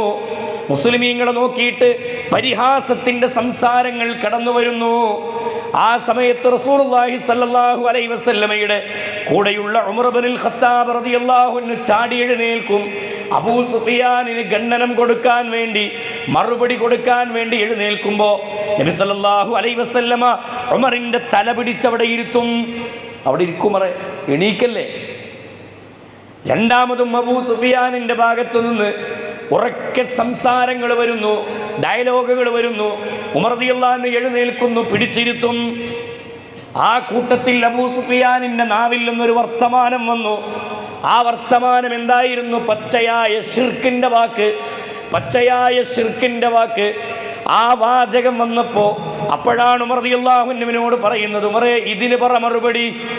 എന്താ അബൂ സുഫിയാൻ പറഞ്ഞതെന്നറിയുമോ? ലനൽ ഉസ്സ, ഞങ്ങൾക്ക് ഉസ്സയുണ്ട്, ഞങ്ങൾക്ക് സംരക്ഷകനായി ഞങ്ങളുടെ കാര്യങ്ങൾ ഏറ്റെടുക്കാൻ ഞങ്ങൾക്ക് ഉസ്സയുണ്ട്. വലാ ഉസ്സാലക്കും, നിങ്ങൾക്ക് ഉസ്സയില്ലല്ലോ എന്നാണ് ആ ഭാഗത്തു നിന്ന് അബൂ സുഫിയാനിന്റെ സംസാരമായി വന്നത്. ആ സമയത്താണ് റസൂലുള്ളാഹി പറഞ്ഞത്, ഇതിന് പറ ഉമറേ മറുപടി. ഇപ്പോഴാണ് ഉമറേ മറുപടി പറയേണ്ടത്. ആ സമയത്ത് ഉമർ റളിയല്ലാഹു അൻഹു എഴുന്നേറ്റ് പറഞ്ഞു. ഉമർ ഇബ്നുൽ ഖത്താബ് റളിയല്ലാഹു അൻഹു മറുപടി പറയുകയാണ്, അല്ലാഹു മൗലാനാ വലാ മൗലാ ലക്കും, ഞങ്ങൾക്ക് മൗലയായി, ഞങ്ങൾക്ക് സംരക്ഷകനായി ഞങ്ങളുടെ റബ്ബുണ്ട്. വലാ മൗലാ ലക്കും, നിങ്ങൾക്ക് സംരക്ഷകനായി അല്ലാഹു നിങ്ങളുടെ കൂടെ ഇല്ലല്ലോ. ഞങ്ങൾക്ക് കൂടെ, ഞങ്ങളുടെ കൂടെ റബ്ബുണ്ട് എന്ന് പ്രഖ്യാപിക്കുമ്പോൾ മുശ്രിക്കിന്റെ വായടക്കുന്ന മറുപടി ഉഹുദിന്റെ ഭൂമിയിൽ കാണാം. സമാനമായി ബദറിന്റെ ഭൂമിയിലും സ്വഹാബത്ത് ഇറങ്ങുന്നത് തന്നെ ഈ ചിന്തയോടെയാണ്. തലേ ദിവസം അവർ ടെന്റ് കെട്ടി, ബദറിന്റെ ഭൂമിയിൽ ടെന്റ് കെട്ടി ആ ടെന്റിലിരിക്കുമ്പോൾ അവരുടെ കൽബിൽ നിന്ന് പുറത്തേക്ക് വരുന്ന പ്രാർത്ഥനകളൊക്കെ അതാ, ഞങ്ങൾക്ക് അല്ലാഹു ഉണ്ട് ഞങ്ങളുടെ കൂടെ, അല്ലേ? നബി കരീം സല്ലല്ലാഹു അലൈഹി വസല്ലമ പഠിപ്പിച്ചല്ലോ. സഹോദരങ്ങളെ, നാലാമത്തെ പ്രത്യേകത, ബദറിന്റെ ഭൂമിയിൽ നിന്ന് നമുക്ക് ഉൾക്കൊള്ളാനുള്ള നാലാമത്തെ പാഠം പ്രാർത്ഥന എന്ന ഗുണപാഠമാണ്. പ്രാർത്ഥനയുടെ ആഴം, പ്രാർത്ഥനയുടെ മഹിമ പഠിപ്പിച്ച യുദ്ധഭൂമിയാണ് ബദർ. വഇദാ സഅലക ഇബാദി അന്നി ഫഇന്നി ഖരീബ് ഉജീബു ദഅവത ദാഇ ഇദാ ദഅാൻ ഫല്യസ്തജീബു ലി വൽയുഅ്മിനൂ ബി ലഅല്ലഹും യർഷുദൂൻ. വഇദാ സഅലക ഇബാദി, എൻ്റെ അടിമകൾ നബിയെ എന്നെക്കുറിച്ച് നിന്നോട് ചോദിച്ചാൽ, അന്നി ഫഇന്നി ഖരീബ്, അവരോട് പറഞ്ഞു കൊടുക്കണം ഞാൻ അവരോട് ഏറ്റവും അടുത്തുള്ളവനാണെന്ന് പറഞ്ഞു കൊടുക്കണം. എങ്കിൽ ഉജീബു ദഅവത ദാഇ ഇദാ ദഅാൻ, പ്രാർത്ഥിക്കുന്നവർ, ദുആ ചെയ്യുന്നവർ എന്നോട് ദുആ ചെയ്യട്ടെ. അത് കൽബിൽ അങ്ങോട്ട് സ്വീകരിച്ചു സഹാബത്ത്, അത് കൽബിൽ അങ്ങോട്ട് സ്വീകരിച്ചു. പ്രാർത്ഥന ഒരു ആയുധമായി സ്വീകരിച്ച യുദ്ധഭൂമിയാണ് ബദർ. അതിൻ്റെ തെളിമയാർന്ന വഴി യുദ്ധത്തിൽ തെളിഞ്ഞതുമാണ്, അല്ലേ? എല്ലാ രംഗത്തും പ്രാർത്ഥനയില്ലായിരുന്നുവെങ്കിൽ അള്ളാഹു നിങ്ങളെ എങ്ങനെ പരിഗണിക്കാനാണ്? എവിടെയും പ്രാർത്ഥനയാണ് ബലമെന്ന് പഠിപ്പിക്കുന്നു. ബദറിന്റെ ഭൂമിയിൽ സഹോദരങ്ങളെ, തലേ ദിവസം ടെന്റ് കെട്ടുകയാണ് സ്വഹാബത്ത്. ഞാനിതൊരു ക്രോഡീകരണത്തിലല്ല, മറിച്ച് ഗുണപാഠങ്ങൾ ഇങ്ങനെ പെറുക്കിയെടുത്ത് പറയുകയാണ് സുഹൃത്തുക്കളെ. റസൂലുള്ളാഹി സ്വല്ലല്ലാഹു അലൈഹി വസല്ലമയുടെ സ്വഹാബത്ത് ടെന്റ് കെട്ടിയിട്ടുണ്ട്. കെട്ടിയ ടെന്റിന്റെ ഉള്ളിലിരുന്ന് അള്ളാഹുവിൻ്റെ റസൂലും സ്വഹാബത്തും പ്രാർത്ഥിക്കുന്ന സമയം ചരിത്രത്തിൽ നമുക്ക് കാണാം. ബദറിന്റെ തലേ ദിവസം ആ പ്രദേശത്ത് ശക്തമായൊരു മഴയുണ്ടായി, നല്ലൊരു മഴ വന്നു. ആ മഴ എന്തിനാണെന്നറിയോ? അത് സ്വഹാബത്തിന് ആശ്വാസമായി, സഹായമായി അള്ളാഹു നൽകിയതാണെന്ന് ആ ബദറിന്റെ തലേ ദിവസത്തെ മഴയെ സംബന്ധിച്ച് പണ്ഡിതന്മാർ രേഖപ്പെടുത്തുന്നുണ്ട്. സ്വഹാബത്ത് ശാന്തമായി ഉറങ്ങുന്നു. രണ്ടാമത്തത്, തലേ ദിവസം പൊടിയിലേക്ക്, പൊടിമണ്ണായ യുദ്ധഭൂമിയിലേക്ക് ഇറങ്ങുമ്പോൾ അവരുടെ കാലിനൊരു ഗ്രിപ്പ് കിട്ടാൻ മാത്രം റബ്ബ് അവർക്ക് മണ്ണിനെ പാകപ്പെടുത്തിയതാണെന്നും പണ്ഡിതന്മാർ വിശദീകരിക്കുന്നു. ബദറിനെ സംബന്ധിച്ച് വിവരിക്കുന്നിടത്ത് കാണാം. ആ തലേ ദിവസം സ്വഹാബത്ത് ഒന്നടങ്കം ഉറങ്ങുന്ന സമയത്ത് ശാന്തമായി അവർ റെസ്റ്റ് എടുക്കാൻ അവർ അതാ പ്രാർത്ഥനകളൊക്കെ തീർന്ന് ഉറക്കത്തിലേക്ക് പോയ സമയത്ത് ഉറങ്ങാത്തൊരു നേതാവുണ്ട് ബദറിന്റെ ഭൂമിയിൽ. ഹബീബുന മുഹമ്മദുർ റസൂലുള്ളാഹ് സല്ലല്ലാഹു അലൈഹി വസല്ലമ അന്ന് ഉറങ്ങിയിട്ടില്ല. റസൂലുള്ളാഹ് അള്ളാഹുവിന്റെ റസൂലിന്റെ കൈകൾ ആകാശത്തേക്ക് ഉയർന്നിട്ടുണ്ട്. കൈകൾ ഇങ്ങനെ ഉയർത്തിപ്പിടിച്ചിട്ട് കക്ഷത്തിന്റെ വെള്ള കാണുമാറ് ഹബീബിന്റെ കൈകൾ ഉയർന്നു പ്രാർത്ഥിക്കുന്നു. അല്ലാഹുമ്മ ഇൻ തുഹ്ലിക് ഹാദിഹിൽ ഇസാബ വലം തുഅബദു ഫിൽ അർളി അബദാ. അല്ലാഹുവേ, ഈ കൊച്ചു സംഘത്തെ എങ്ങാനും നീ നശിപ്പിച്ചു കളഞ്ഞാൽ നിന്നെ മാത്രം ആരാധിക്കുന്നൊരു ജനത ഇവിടെ ബാക്കിയുണ്ടാവില്ല റബ്ബേ എന്ന് ഹബീബിന്റെ പ്രാർത്ഥന നമുക്ക് ചരിത്രത്തിൽ കാണാം. ആ സമയത്ത് അള്ളാഹുവിന്റെ റസൂലിന്റെ തോളത്തുള്ള തുണി താഴെ വീണതുപോലും ഹബീബായ റസൂലുള്ളാഹി സ്വല്ലല്ലാഹു അലൈഹി വസല്ലമ അറിഞ്ഞിട്ടില്ല എന്ന് അബൂബക്കർ സിദ്ദീഖ് റളിയല്ലാഹു അൻഹു വരുന്നുണ്ട്. റസൂലുള്ളാഹിന്റെ ഷോൾഡറിൽ ഇങ്ങനെ കൈവച്ചിട്ട് പ്രാർത്ഥിച്ച് പ്രാർത്ഥിച്ച് അള്ളാഹിന്റെ റസൂലിലേക്ക് അള്ളാഹുവിലേക്ക് കൈകൾ ഉയർത്തി റസൂലുള്ള ദുആ ചെയ്ത് താടിരോമങ്ങൾ നനയുമാറ് റസൂലുള്ള പ്രാർത്ഥിച്ചിരിക്കുന്ന ഘട്ടത്തിൽ അബൂബക്കർ റളിയല്ലാഹു അൻഹു വന്നിട്ട് പറഞ്ഞ വാചകം ഇതാണ്: അല്ലാഹുണ്ട് നബിയേ, അല്ലാഹുണ്ട്, അല്ലാഹ് സഹായിക്കും, നിങ്ങളുടെ പ്രാർത്ഥനയ്ക്ക് അല്ലാഹ് ഉത്തരം നൽകും. ഒരാശ്വാസത്തിൻ്റെ വാക്ക് ബദറിലേക്ക് ഇറങ്ങുന്നതിന് മുമ്പ് ചരിത്രത്തിൽ നമുക്ക് കാണാം. പരിശുദ്ധ ഖുർആൻ പറഞ്ഞല്ലോ, ബദറിൽ യുദ്ധം ചെയ്തത് നിങ്ങളാണെങ്കിലും ബദറിൽ നിങ്ങൾക്ക് വിജയമെത്തിച്ചത് അല്ലാഹുവാണെന്ന കാര്യത്തിൽ സംശയമില്ല. നിങ്ങൾ ഓങ്ങിയിട്ടുണ്ടെങ്കിലും അവരുടെ കഴുത്തിലേക്ക് വാളുകൾ എത്തിച്ചത് നാമാണ്. നിങ്ങൾ ബദറിലേക്ക് ഇറങ്ങിയിട്ടുണ്ടെങ്കിലും നിങ്ങളുടെ കാലുകളെ ഉറപ്പിച്ചു തന്നത് നാമാണ് എന്ന് റഹ്മാനായ റബ്ബ് നമുക്ക് പഠിപ്പിച്ചു തരുന്നത് കാണാം. ആ ബദറിൻ്റെ യുദ്ധഭൂമിയിൽ അടരാടിക്കഴിഞ്ഞിട്ട് യുദ്ധം വിജയത്തിലേക്ക് എത്തുമ്പോൾ സഹാബത്ത് വന്ന് ചോദിക്കാറുണ്ട്, റസൂലേ, എന്താ ഇപ്പം ഇവിടെ സംഭവിച്ചത്? നമ്മളിങ്ങനെ ഓങ്ങിയിട്ടേ ഉള്ളൂ, പക്ഷെ തല താഴെ കിടക്കണതാണ് കണ്ടത്, എന്താ സംഭവിച്ചെന്നറിയില്ല അല്ലേ? ഇത് ബദറിലെ യുദ്ധത്തിലുണ്ടായ അത്ഭുതമായി അവർ കാണാൻ എന്താ സംഭവിച്ചത് എന്ന് ചോദിക്കുമ്പോൾ അവിടെയാണ് അള്ളാന്റെ വാക്ക് വലഖദ് നസ്റകുമുല്ലാഹു ബിബദരിൻ, ബദറിൽ നാം നിങ്ങളെ സഹായിച്ചു. എങ്ങനെയാണ് അള്ളാന്റെ സഹായം വന്നത്? ഇത് തസ്തഗീസൂന റബ്ബക്കും, നിങ്ങൾ നിങ്ങളുടെ റബ്ബിനോട് ഇസ്തിഗാസ നടത്തിയത് കൊണ്ട് തന്നെ തസ്തഗീസൂന റബ്ബക്കും. ഏതാ ഇസ്തിഗാസ? അള്ളാഹു അല്ലാത്തവരോടൊന്ന് ചോദിക്കാൻ ന്യായം വെക്കുന്ന ഒരു സാധനമാണ്. ഞങ്ങൾ പ്രാർത്ഥിക്കുന്നില്ല, ഞങ്ങൾ ഇസ്തിഗാസയെ നടത്തുന്നുള്ളൂ എന്നാ പറയാ. അല്ലാഹ് പറയാണ്, ഇത് തസ്തഗീസൂന റബ്ബക്കും, നിങ്ങൾ നിങ്ങളുടെ റബ്ബിനോട് സഹായം തേടിയത് കാരണത്താൽ ഫസ്തജാബ ലക്കും അന്നീ മുമിദ്ദുക്കും ബിഅൽഫിൻ മിനൽ മലായികതി മുർദിഫീൻ. ബദറിന്റെ ഭൂമിയിലേക്ക് 1000ഓളം വരുന്ന മലക്കുകളെ നാം ഇറക്കി തന്നിരിക്കുന്നു. അപ്പോൾ ഓങ്ങി, സ്വഹാബത്ത് ഓങ്ങി, വെട്ടിയതോ അള്ളാഹുവിൻ്റെ മലക്കുകളാണ്, മലക്കുകളുടെ കരങ്ങളാണ്, അള്ളാഹിൻ്റെ സഹായമാണ് ആ ബദറിലേക്ക് ഇറങ്ങിയത്. ഇവിടെ സഹോദരങ്ങളെ, ഒരുപാട് ഗുണപാഠങ്ങൾ നമുക്ക് ഈ ഒരൊറ്റ പദത്തിൽ നിന്ന് നമുക്ക് പഠിക്കാനുണ്ട്. പ്രാർത്ഥന എന്ന ഒരു ആയുധം ജീവിതത്തിൽ സ്വീകരിക്കുന്നവരുടെ ജീവിതത്തിൽ വലിയ വിജയങ്ങൾ നേടിയെടുക്കാൻ പറ്റും. അതുകൊണ്ടാണ് ഏത് ഘട്ടത്തിലും നബി സല്ലല്ലാഹു അലൈഹി വസല്ലം ദുആയാണ് പരിഹാരം എന്ന് പറഞ്ഞത്. തേള് കുത്തിയൊരു മനുഷ്യൻ റസൂലുള്ളാഹിന്റെ മുന്നിലേക്ക് വന്നല്ലോ, റസൂലേ, ഇന്നലെ രാത്രി എൻ്റെ കാലിൽ ഒരു ഇഴജന്തുക്കളിൽപ്പെട്ട ഒരു ജന്തു എന്നെ കടിച്ചു. അള്ളാഹിൻ്റെ റസൂൽ സല്ലല്ലാഹു അലൈഹി വസല്ലം ചോദിച്ചു, എന്താ നിന്നെ കടിച്ചത്? സഹാബി പറഞ്ഞു, അഖറബ്, അതൊരു തേളാണ് റസൂലേ, അതൊരു തേളാണ്. നബി സല്ലല്ലാഹു അലൈഹി വസല്ലം പറഞ്ഞ വാചകം എന്താണെന്നറിയോ? ഇന്നലെ നീ ഇങ്ങനെ ദുആ ചെയ്തിരുന്നുവെങ്കിൽ നിനക്ക് ആ ഒരു മുസീബത്ത് വരില്ലായിരുന്നു. ഇങ്ങനെ നീ ദുആ ചെയ്തിരുന്നു, ദുആയാണ് പരിഹാരമായി പറഞ്ഞത്. എന്താ ദുആ? അഊദു ബികലിമാത്തില്ലാഹി തമ്മാതി മിൻ ശർരി മാ ഖലഖ്. ദുആന്റെ മഹത്വം, ദുആയുടെ മഹിമയാണ്.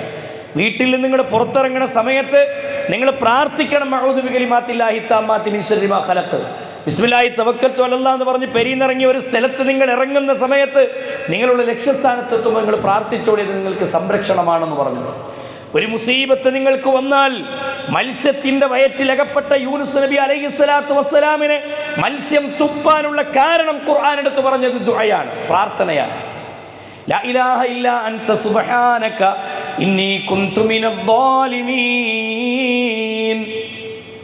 ആ ഒരു ദുആല്ലേ, ആ ഒരു പ്രാർത്ഥന റസൂലുള്ളാഹി സ്വല്ലല്ലാഹു അലൈഹി വസല്ലം ആ പ്രാർത്ഥനയെ വിശദീകരിച്ചുകൊണ്ട് പറഞ്ഞത് ലാ ഇലാഹ ഇല്ലാ അൻത, അല്ലാഹുവേ നീയല്ലാതെ ആരാധനക്കർഹനായി ആരുമില്ല, റബ്ബേ സുബ്ഹാനക നീ പരിശുദ്ധനാണ്, ഇന്നി കുന്തു മിനദ് ളാലിമീൻ എൻ്റെ അടുത്ത് തെറ്റൊക്കെ സംഭവിച്ചിട്ടുണ്ട്, എന്നിൽ പിഴവുകൾ ഉണ്ടായിട്ടുണ്ട് റബ്ബേ എന്ന് അല്ലാഹുവോട് യൂനുസ് നബി അലൈഹി സ്വലാത്തു വസ്സലാം പ്രാർത്ഥിച്ച ആ പ്രാർത്ഥന എടുത്തിട്ട് അള്ളാഹിൻ്റെ റസൂൽ സ്വല്ലല്ലാഹു അലൈഹി വസല്ലം പറയാണ്, നിങ്ങൾക്കൊരു മുസീബത്ത് വരുമ്പോൾ ഈ പ്രാർത്ഥനയെ നിങ്ങൾ ആയുധമായി സ്വീകരിച്ചു കൊള്ളണം. ഒരു മുസീബത്ത് നിങ്ങളെ ബാധിച്ചാൽ ആ മുസീബത്തിന് പകരം ഈ പ്രാർത്ഥനയാണ്. മഹാനായ ഇസ്ലാമിക ചരിത്രത്തിൽ ഹസൻ റളിയല്ലാഹു അൻഹുവിന്റെ ഒരു വാചകം നമുക്ക് കാണാം, ഇന്നമാ തുത്തഖ, നിങ്ങൾക്ക് ഒരു പരീക്ഷണം നിങ്ങളുടെ ജീവിതത്തിലേക്ക് കടന്നു വന്നാൽ, ഇന്നമാ തുത്തഖ വതുസ്തദ്ഫഉ ബിദ്ദുആഇ വത്തൗബത്തു വൽഇഖ്ലാഇ അനിദ് ദുനൂബ്, നിങ്ങൾ ഉയർത്തേണ്ടത് നിങ്ങളുടെ കരങ്ങൾ അല്ലാഹുവിലേക്ക് ഉയർത്തി ആത്മാർത്ഥമായി പ്രാർത്ഥിക്കണം. പ്രാർത്ഥന ഒരു ആയുധമായി പഠിപ്പിക്കുകയാണ്. തെഖ്വയാണ് നിങ്ങൾക്ക് ആയുധം, പ്രാർത്ഥനയാണ് നിങ്ങൾക്ക് ആയുധം, ഈമാനാണ് നിങ്ങൾക്ക് ആയുധം. നിഷ്കളങ്കമായി കൽബിൽ നിന്ന് പുറത്തു വരുന്ന പ്രാർത്ഥന, അത് ബദർ നമുക്ക് പഠിപ്പിച്ചെന്നൊരു പാഠം, ബദർ പഠിപ്പിച്ചെന്ന പാഠം അല്ലേ? അലച്ചുക്ക് ദുആ കൊണ്ടുള്ള നേട്ടം. ഗുഹാവാസികളായ ആളുകൾ ഗുഹയിൽ നിന്ന് രക്ഷപ്പെട്ടത് എങ്ങനെ? 3 ആളുകളുടെ ദുആയാണെന്ന് ഖുർആൻ എടുത്തു പറയണില്ലേ? അപ്പോൾ ദുആ എന്നുള്ളത് പല അത്ഭുതങ്ങളും സൃഷ്ടിക്കാൻ കാരണമാകുന്ന ഒന്നാണ് ദുആ. പല അത്ഭുതങ്ങളും ഉണ്ടാകും. ഗുഹാവാസികളുടെ പ്രാർത്ഥന എടുത്ത് പരിശോധിച്ചാൽ നമുക്ക് കാണാം, പടച്ചോനെ കല്ല് ഞങ്ങളിൽ നിന്ന് അകറ്റിക്കൊണ്ടാന്നുള്ളൊരു പദം നമുക്ക് അവിടെ കാണാൻ പറ്റില്ല. നേരെമറിച്ച് അവർ തവസ്സുലാക്കി അവർ പ്രാർത്ഥിച്ച, അവർ ചെയ്ത നന്മകൾ എടുത്തു പറഞ്ഞുകൊണ്ട് അവർ പ്രാർത്ഥിക്കുമ്പോൾ ആ പ്രാർത്ഥനയുടെ ഫലമായി കല്ലകന്നു എന്നാണ്. ആ കല്ലകന്നു അള്ളാഹു അകറ്റിക്കൊടുത്തു എന്നാണ്. അവിടെ നമ്മൾ കാണുന്നൊരു കാഴ്ച എന്താ സഹോദരങ്ങളെ? അവർ അള്ളാഹിനോട് ദുആ ചെയ്തു, ആ ദുആക്ക് അള്ളാഹു ഉത്തരം നൽകി. അതുകൊണ്ട് ഉത്തരം നൽകും അള്ളാഹു നമ്മുടെ ദുആക്ക്. നമ്മുടെ ദുആഇനെ നമ്മൾ ശക്തമാക്കുക എന്നുള്ളതാണ് ഇസ്ലാമിക ചരിത്രത്തിൽ ബദറിൻ്റെ ഭൂമിയിൽ നമുക്കുള്ള ഗുണപാഠം.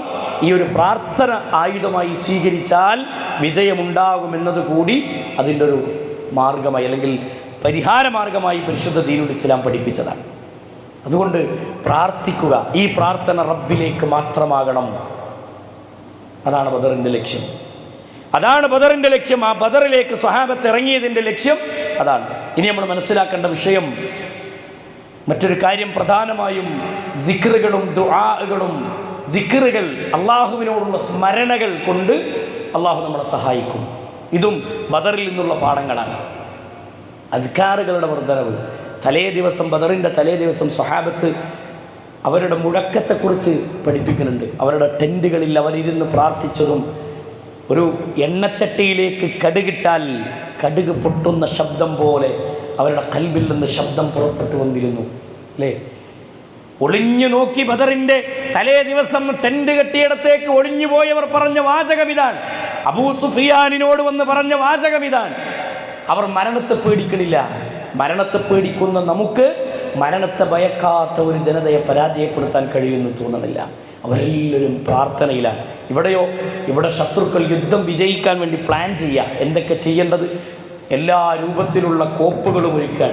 പക്ഷേ ഉള്ളതുകൊണ്ട് മുനപൊട്ടിയ വാള്, മൂർച്ചയില്ലാത്ത വാള്, പിടിയില്ലാത്ത വാള്, അതേ കുതിരശക്തികൾ, കുതിരയുടെ പടയങ്കികളോ അതിൻ്റെ ശക്തികളോ കുറവായ ഒരു ജനത, ഇവർക്കുള്ള ഒറ്റ വിധി എന്താ, ഒരൊറ്റ മാർഗം എന്താ?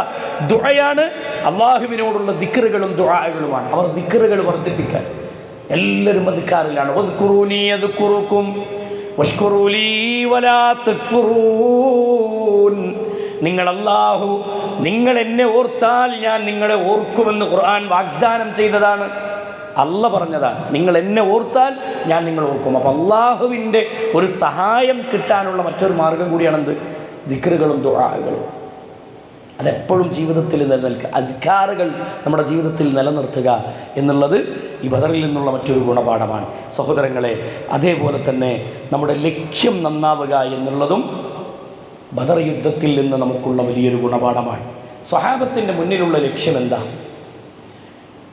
ബദറിന്റെ ഭൂമിയിലേക്ക് സ്വഹാബത്ത് കാലെടുത്ത് വെക്കുമ്പോൾ അവരുടെ മുന്നിലുള്ള ഒരൊറ്റ ലക്ഷ്യമുള്ളൂ, സ്വർഗം.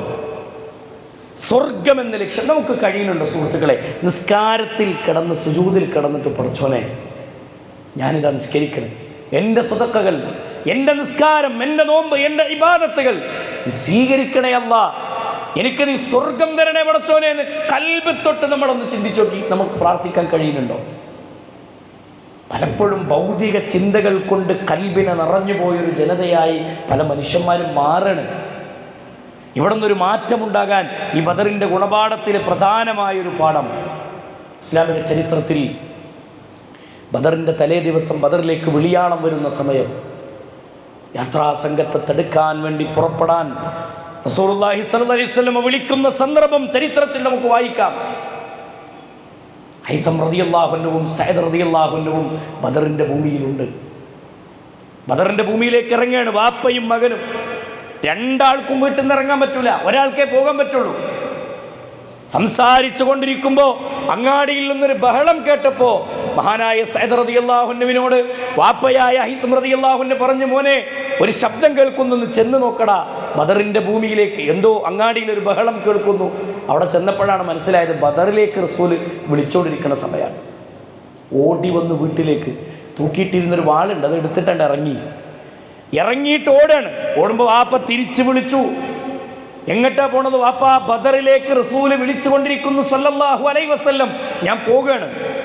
തടുത്തു നിർത്തിയിട്ട് പറഞ്ഞ വാചകം എന്താ? ഞാനല്ലേ എന്നെ പറഞ്ഞേച്ചത്, ഞാനല്ലടാ നിന്നെ പറഞ്ഞേച്ച, ആ വാളിൻ്റെ കയ്യത്താ. രണ്ടാൾക്കും തർക്കം മൂത്തു. നറുക്കിടാൻ തീരുമാനിച്ചു. വീട്ടിൽ നിന്ന് ആര് പോകണം? രണ്ടാൾക്കും ഒരുമിച്ചിറങ്ങാൻ പറ്റാത്ത സാഹചര്യം വീട്ടിൽ. ആ വീട്ടിൽ നിന്ന് ആര് പോകണമെന്ന് നറുക്കിട്ട് തീരുമാനിക്കാൻ നറുക്ക് വീണത് സഅദ് റളിയല്ലാഹു അൻഹുവിനാണ്. സഅദ് റളിയല്ലാഹു അൻഹു വീട്ടിൽ നിന്ന് ഇറങ്ങുമ്പോൾ വാപ്പ വീണ്ടും കയ്യിന് പിടിക്കുന്നുണ്ട്. നോക്കടാ, എൻ്റെ താടിരോമൊക്കെ നരച്ചു, എൻ്റെ മുടിയൊക്കെ നരച്ചു, എൻ്റെ കാഴ്ചകളൊക്കെ നഷ്ടപ്പെട്ടു തുടങ്ങി. വാപ്പാക്ക് പ്രായമായി, മോനെ അവളെനിക്ക് തരുമോ? മോനെ നീ ചെറുപ്പക്കാരനല്ലേ, നിനക്ക് ഇനിയും ചാൻസ് കിട്ടിയേക്കാം, എനിക്ക് കൊണ്ടടാ. മകൻ വാപ്പാനോട് പറഞ്ഞൊരു വാക്കുണ്ട്, വാപ്പ സ്വർഗത്തിന് വേണ്ടിയാണ് ഞാൻ പോണത്. ദുനിയാവിൻ്റെ എന്ത് വേണമെങ്കിലും വാപ്പെടുത്തോ, പക്ഷേ ഇത് സ്വർഗത്തിൻ്റെ കാര്യമാണ്, ഇത് ഞാൻ വിട്ടുതരില്ല വാപ്പ. ഇറങ്ങി മോൻ വീട്ടിൽ നിന്ന് ഇറങ്ങുമ്പോൾ രണ്ട് കൈകളും ആകാശത്തേക്ക് ഉയർത്തിപ്പിടിച്ച് വാപ്പ പ്രാർത്ഥിക്കുന്ന ഒരു പ്രാർത്ഥന ഉണ്ട് ചരിത്രത്തിൽ. പഠിച്ചോനെ എൻ്റെ മകന് നീ സ്വർഗം നൽകണേ അല്ലാ, എൻ്റെ മകനെ നീ ശുഹദാക്കളുടെ കൂട്ടത്തിൽ ഉൾപ്പെടുത്തണേ റബ്ബേ. ശത്രുവിൻ്റെ വാളിൻ്റെ മുന്നിലേക്കാണ് മകൻ പോകുന്നത്, അത് അറിഞ്ഞിട്ട് തന്നെയല്ലേ ഈ വാപ്പാൻ്റെ ദുആ.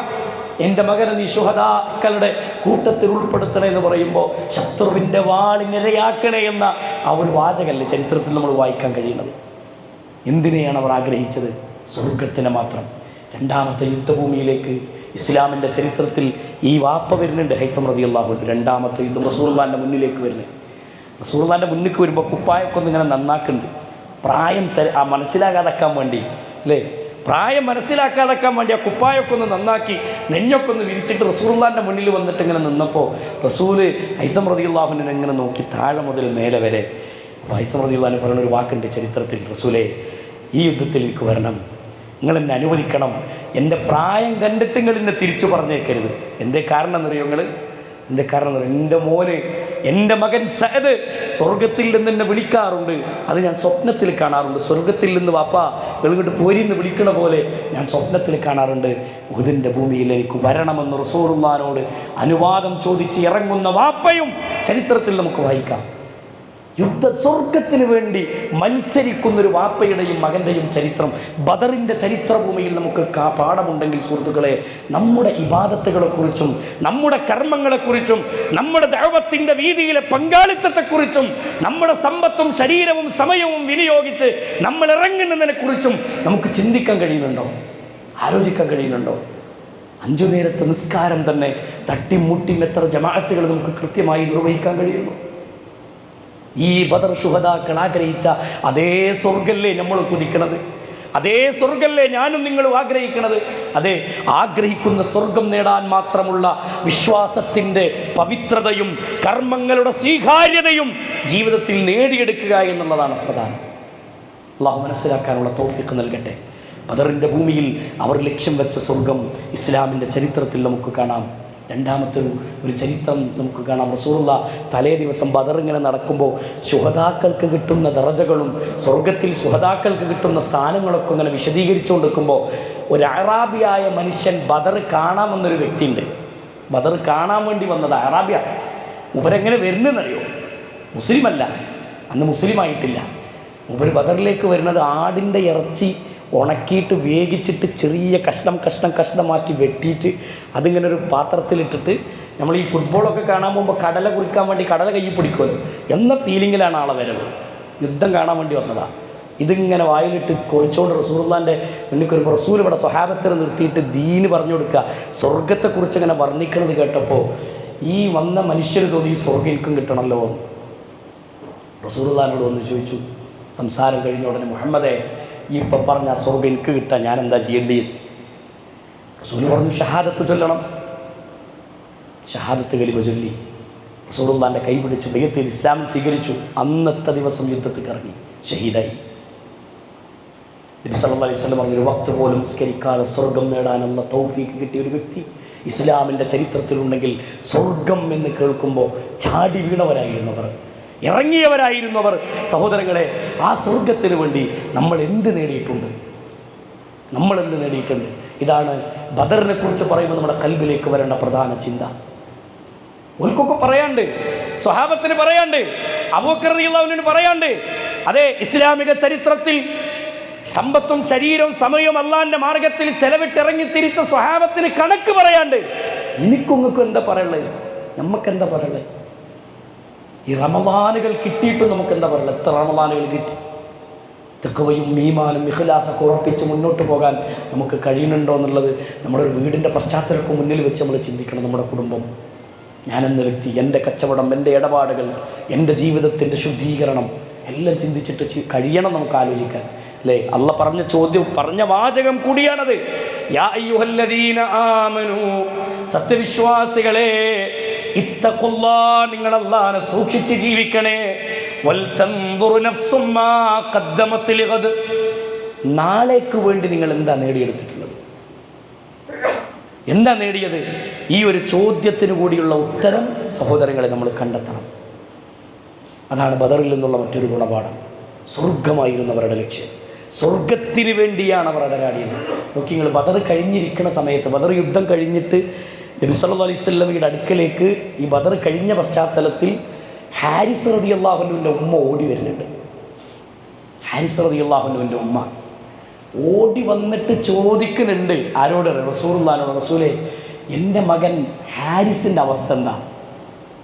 ഹാരിസ് ഷഹീദായി, യുദ്ധഭൂമിയിൽ കൊല്ലപ്പെട്ടിട്ടുണ്ട്, ഷഹീദായിട്ടുണ്ട്, ലോകത്തോട് യാത്രയായിട്ടുണ്ട്. അപ്പോൾ ഉമ്മ ചോദിക്കുകയാണ്, നിൻ്റെ മോന് സ്വർഗം കിട്ടുമോ നബിയെ? ഹാരിസ് റളിയല്ലാഹു എൻ്റെ ഉമ്മാൻ്റെ ചോദ്യം, സ്വർഗം കിട്ടുമോ നബിയെ? അതല്ല, എന്തെങ്കിലും കാരണം കൊണ്ട് ശുഹദാക്കളുടെ കൂട്ടത്തിൽ അവൻ രക്തസാക്ഷിയാണെന്ന് പറയപ്പെട്ടിട്ടുണ്ടെങ്കിലും എന്തെങ്കിലും കാരണം കൊണ്ട് അവൻ്റെ സ്വർഗം നഷ്ടപ്പെടാനുള്ള വല്ല സാധ്യതയുണ്ടോ? ഇതറിയാനാണ് റസൂലെ. ഉമ്മാനോട് റസൂൽ ചോദിക്കുകയാണ്, എന്താപ്പോൾ അതിൻ്റെ കാര്യം? എൻ്റെ മകൻ സ്വർഗം നഷ്ടപ്പെട്ടവനായിട്ടാണ് അവൻ ബദറിൻ്റെ ഭൂമിയിൽ വീണതെങ്കിൽ ഓനെക്കുറിച്ച് ഓർത്തിട്ടൊന്ന് ദുഃഖിച്ച് കരയാനാണ് നബിയെ. അതല്ല, എൻ്റെ മകന് സ്വർഗമാണ് ലഭിച്ചിട്ടുള്ളതെങ്കിൽ എൻ്റെ മകനെക്കുറിച്ച് സന്തോഷിച്ചിട്ട് അശ്രുഗണങ്ങൾ ഒലിപ്പിക്കാനാണ് നബിയെ. അള്ളാഹുവിൻ്റെ റസൂൽ സല്ലല്ലാഹു അലൈഹി വസല്ലമ, യാ ഉമ്മ ഹാരിസ, ഹാരിസിൻ്റെ ഉമ്മ, നിങ്ങളുടെ മകൻ സ്വർഗത്തിലാണെന്ന് കേൾക്കുമ്പോൾ രണ്ട് കൈകളും ഉയർത്തിപ്പിടിച്ച് അൽഹംദുലില്ലാഹ് അൽഹംദുലില്ലാഹ് എന്നും പറഞ്ഞ് ബദറിൻ്റെ ഭൂമിയിൽ നിന്ന് മടങ്ങുന്ന ഒരു ഉമ്മാനെ ബദറിൻ്റെ ചരിത്രത്തിൽ നമുക്ക് കാണാം. ഗുണപാഠമില്ല ഇവിടെ? നമ്മുടെ മക്കൾ ഇറുകിയ വസ്ത്രം ധരിച്ച്, ജീൻസ് പാൻറ് ധരിച്ച്, ഇസ്ലാമിൻ്റെ വേഷവിധാനങ്ങൾ പാറി ഇല്ലാതെയാക്കി നമ്മുടെ പെൺകുട്ടികൾ ഇന്ന് വീട്ടിൽ നിന്ന് പുറത്തേക്ക് ഇറങ്ങണില്ലേ? വാപ്പ നോക്കണുണ്ടോ? നോക്കാൻ നമുക്ക് പറ്റുന്നുണ്ടോ? നരകത്തിൻ്റെ വിറകുകൊള്ളികളായി നമ്മുടെ മക്കൾ പോകുമ്പോഴും നമ്മൾ മൗനത്തിലാണ്, മിണ്ടാട്ടമില്ല. നമുക്ക് ദീനിന്റെ മാർഗത്തിൽ നമ്മുടെ മക്കളെ കൈപിടിച്ചുയർത്തേണ്ട ബോധം നമ്മുടെ കൽബിലേക്ക് വരുന്നില്ലെങ്കിൽ, ബദർ നൽകുന്ന ഗുണപാഠങ്ങളെ കുറിച്ച് പറയുമ്പോൾ നമ്മുടെ കുടുംബം സ്വർഗത്തിലെത്തണം എന്ന ചിന്തയായിരുന്നു ഒരു ഉമ്മ റസൂലുള്ളാഹി സ്വല്ലല്ലാഹി അലൈഹി വസല്ലം മുന്നിലേക്ക് വന്ന് പറഞ്ഞ ഈ ഒരു ചരിത്രം. ചെറിയ പൈതലിനെ റസൂലിൻ്റെ കയ്യിലേക്ക് കൊണ്ടുവന്ന് കൊടുത്ത ഉമ്മമാരുണ്ട്. ചെറിയ കുട്ടി എല്ലാ മുസ്ലിമീങ്ങളുടെ വീട്ടിൽ നിന്നും ഇറങ്ങിപ്പോന്നു. പക്ഷേ എൻ്റെ പേരിൽ നിന്ന് ഇപ്പം ഞാൻ എന്താ കൊടുക്കാന്ന് ചിന്തിച്ചപ്പോൾ ചെറിയ പൈതലിനെ റസൂലുള്ളാഹിൻ്റെ അടുത്ത് കൊണ്ടുപോയി കൊടുത്തിട്ട്, റസൂലേ, ഈ കുട്ടി നിങ്ങൾക്ക് എന്തെങ്കിലും ഒരു മാർഗത്തിൽ ഉപയോഗപ്പെടുത്താൻ പറ്റുമെങ്കിൽ ഉപയോഗപ്പെടുത്തിക്കോളൂ എന്ന് ഒരു ഉമ്മ പറയുന്ന വാചകം യുദ്ധഭൂമികളിൽ കാണാൻ കഴിയുന്നുവെങ്കിൽ അവരുടെ ലക്ഷ്യമതായിരുന്നു സുഹൃത്തുക്കളെ. അവരുടെ ലക്ഷ്യമതാണ്, അൻഫുസക്കും വഅഹ്ലീകും നാറ.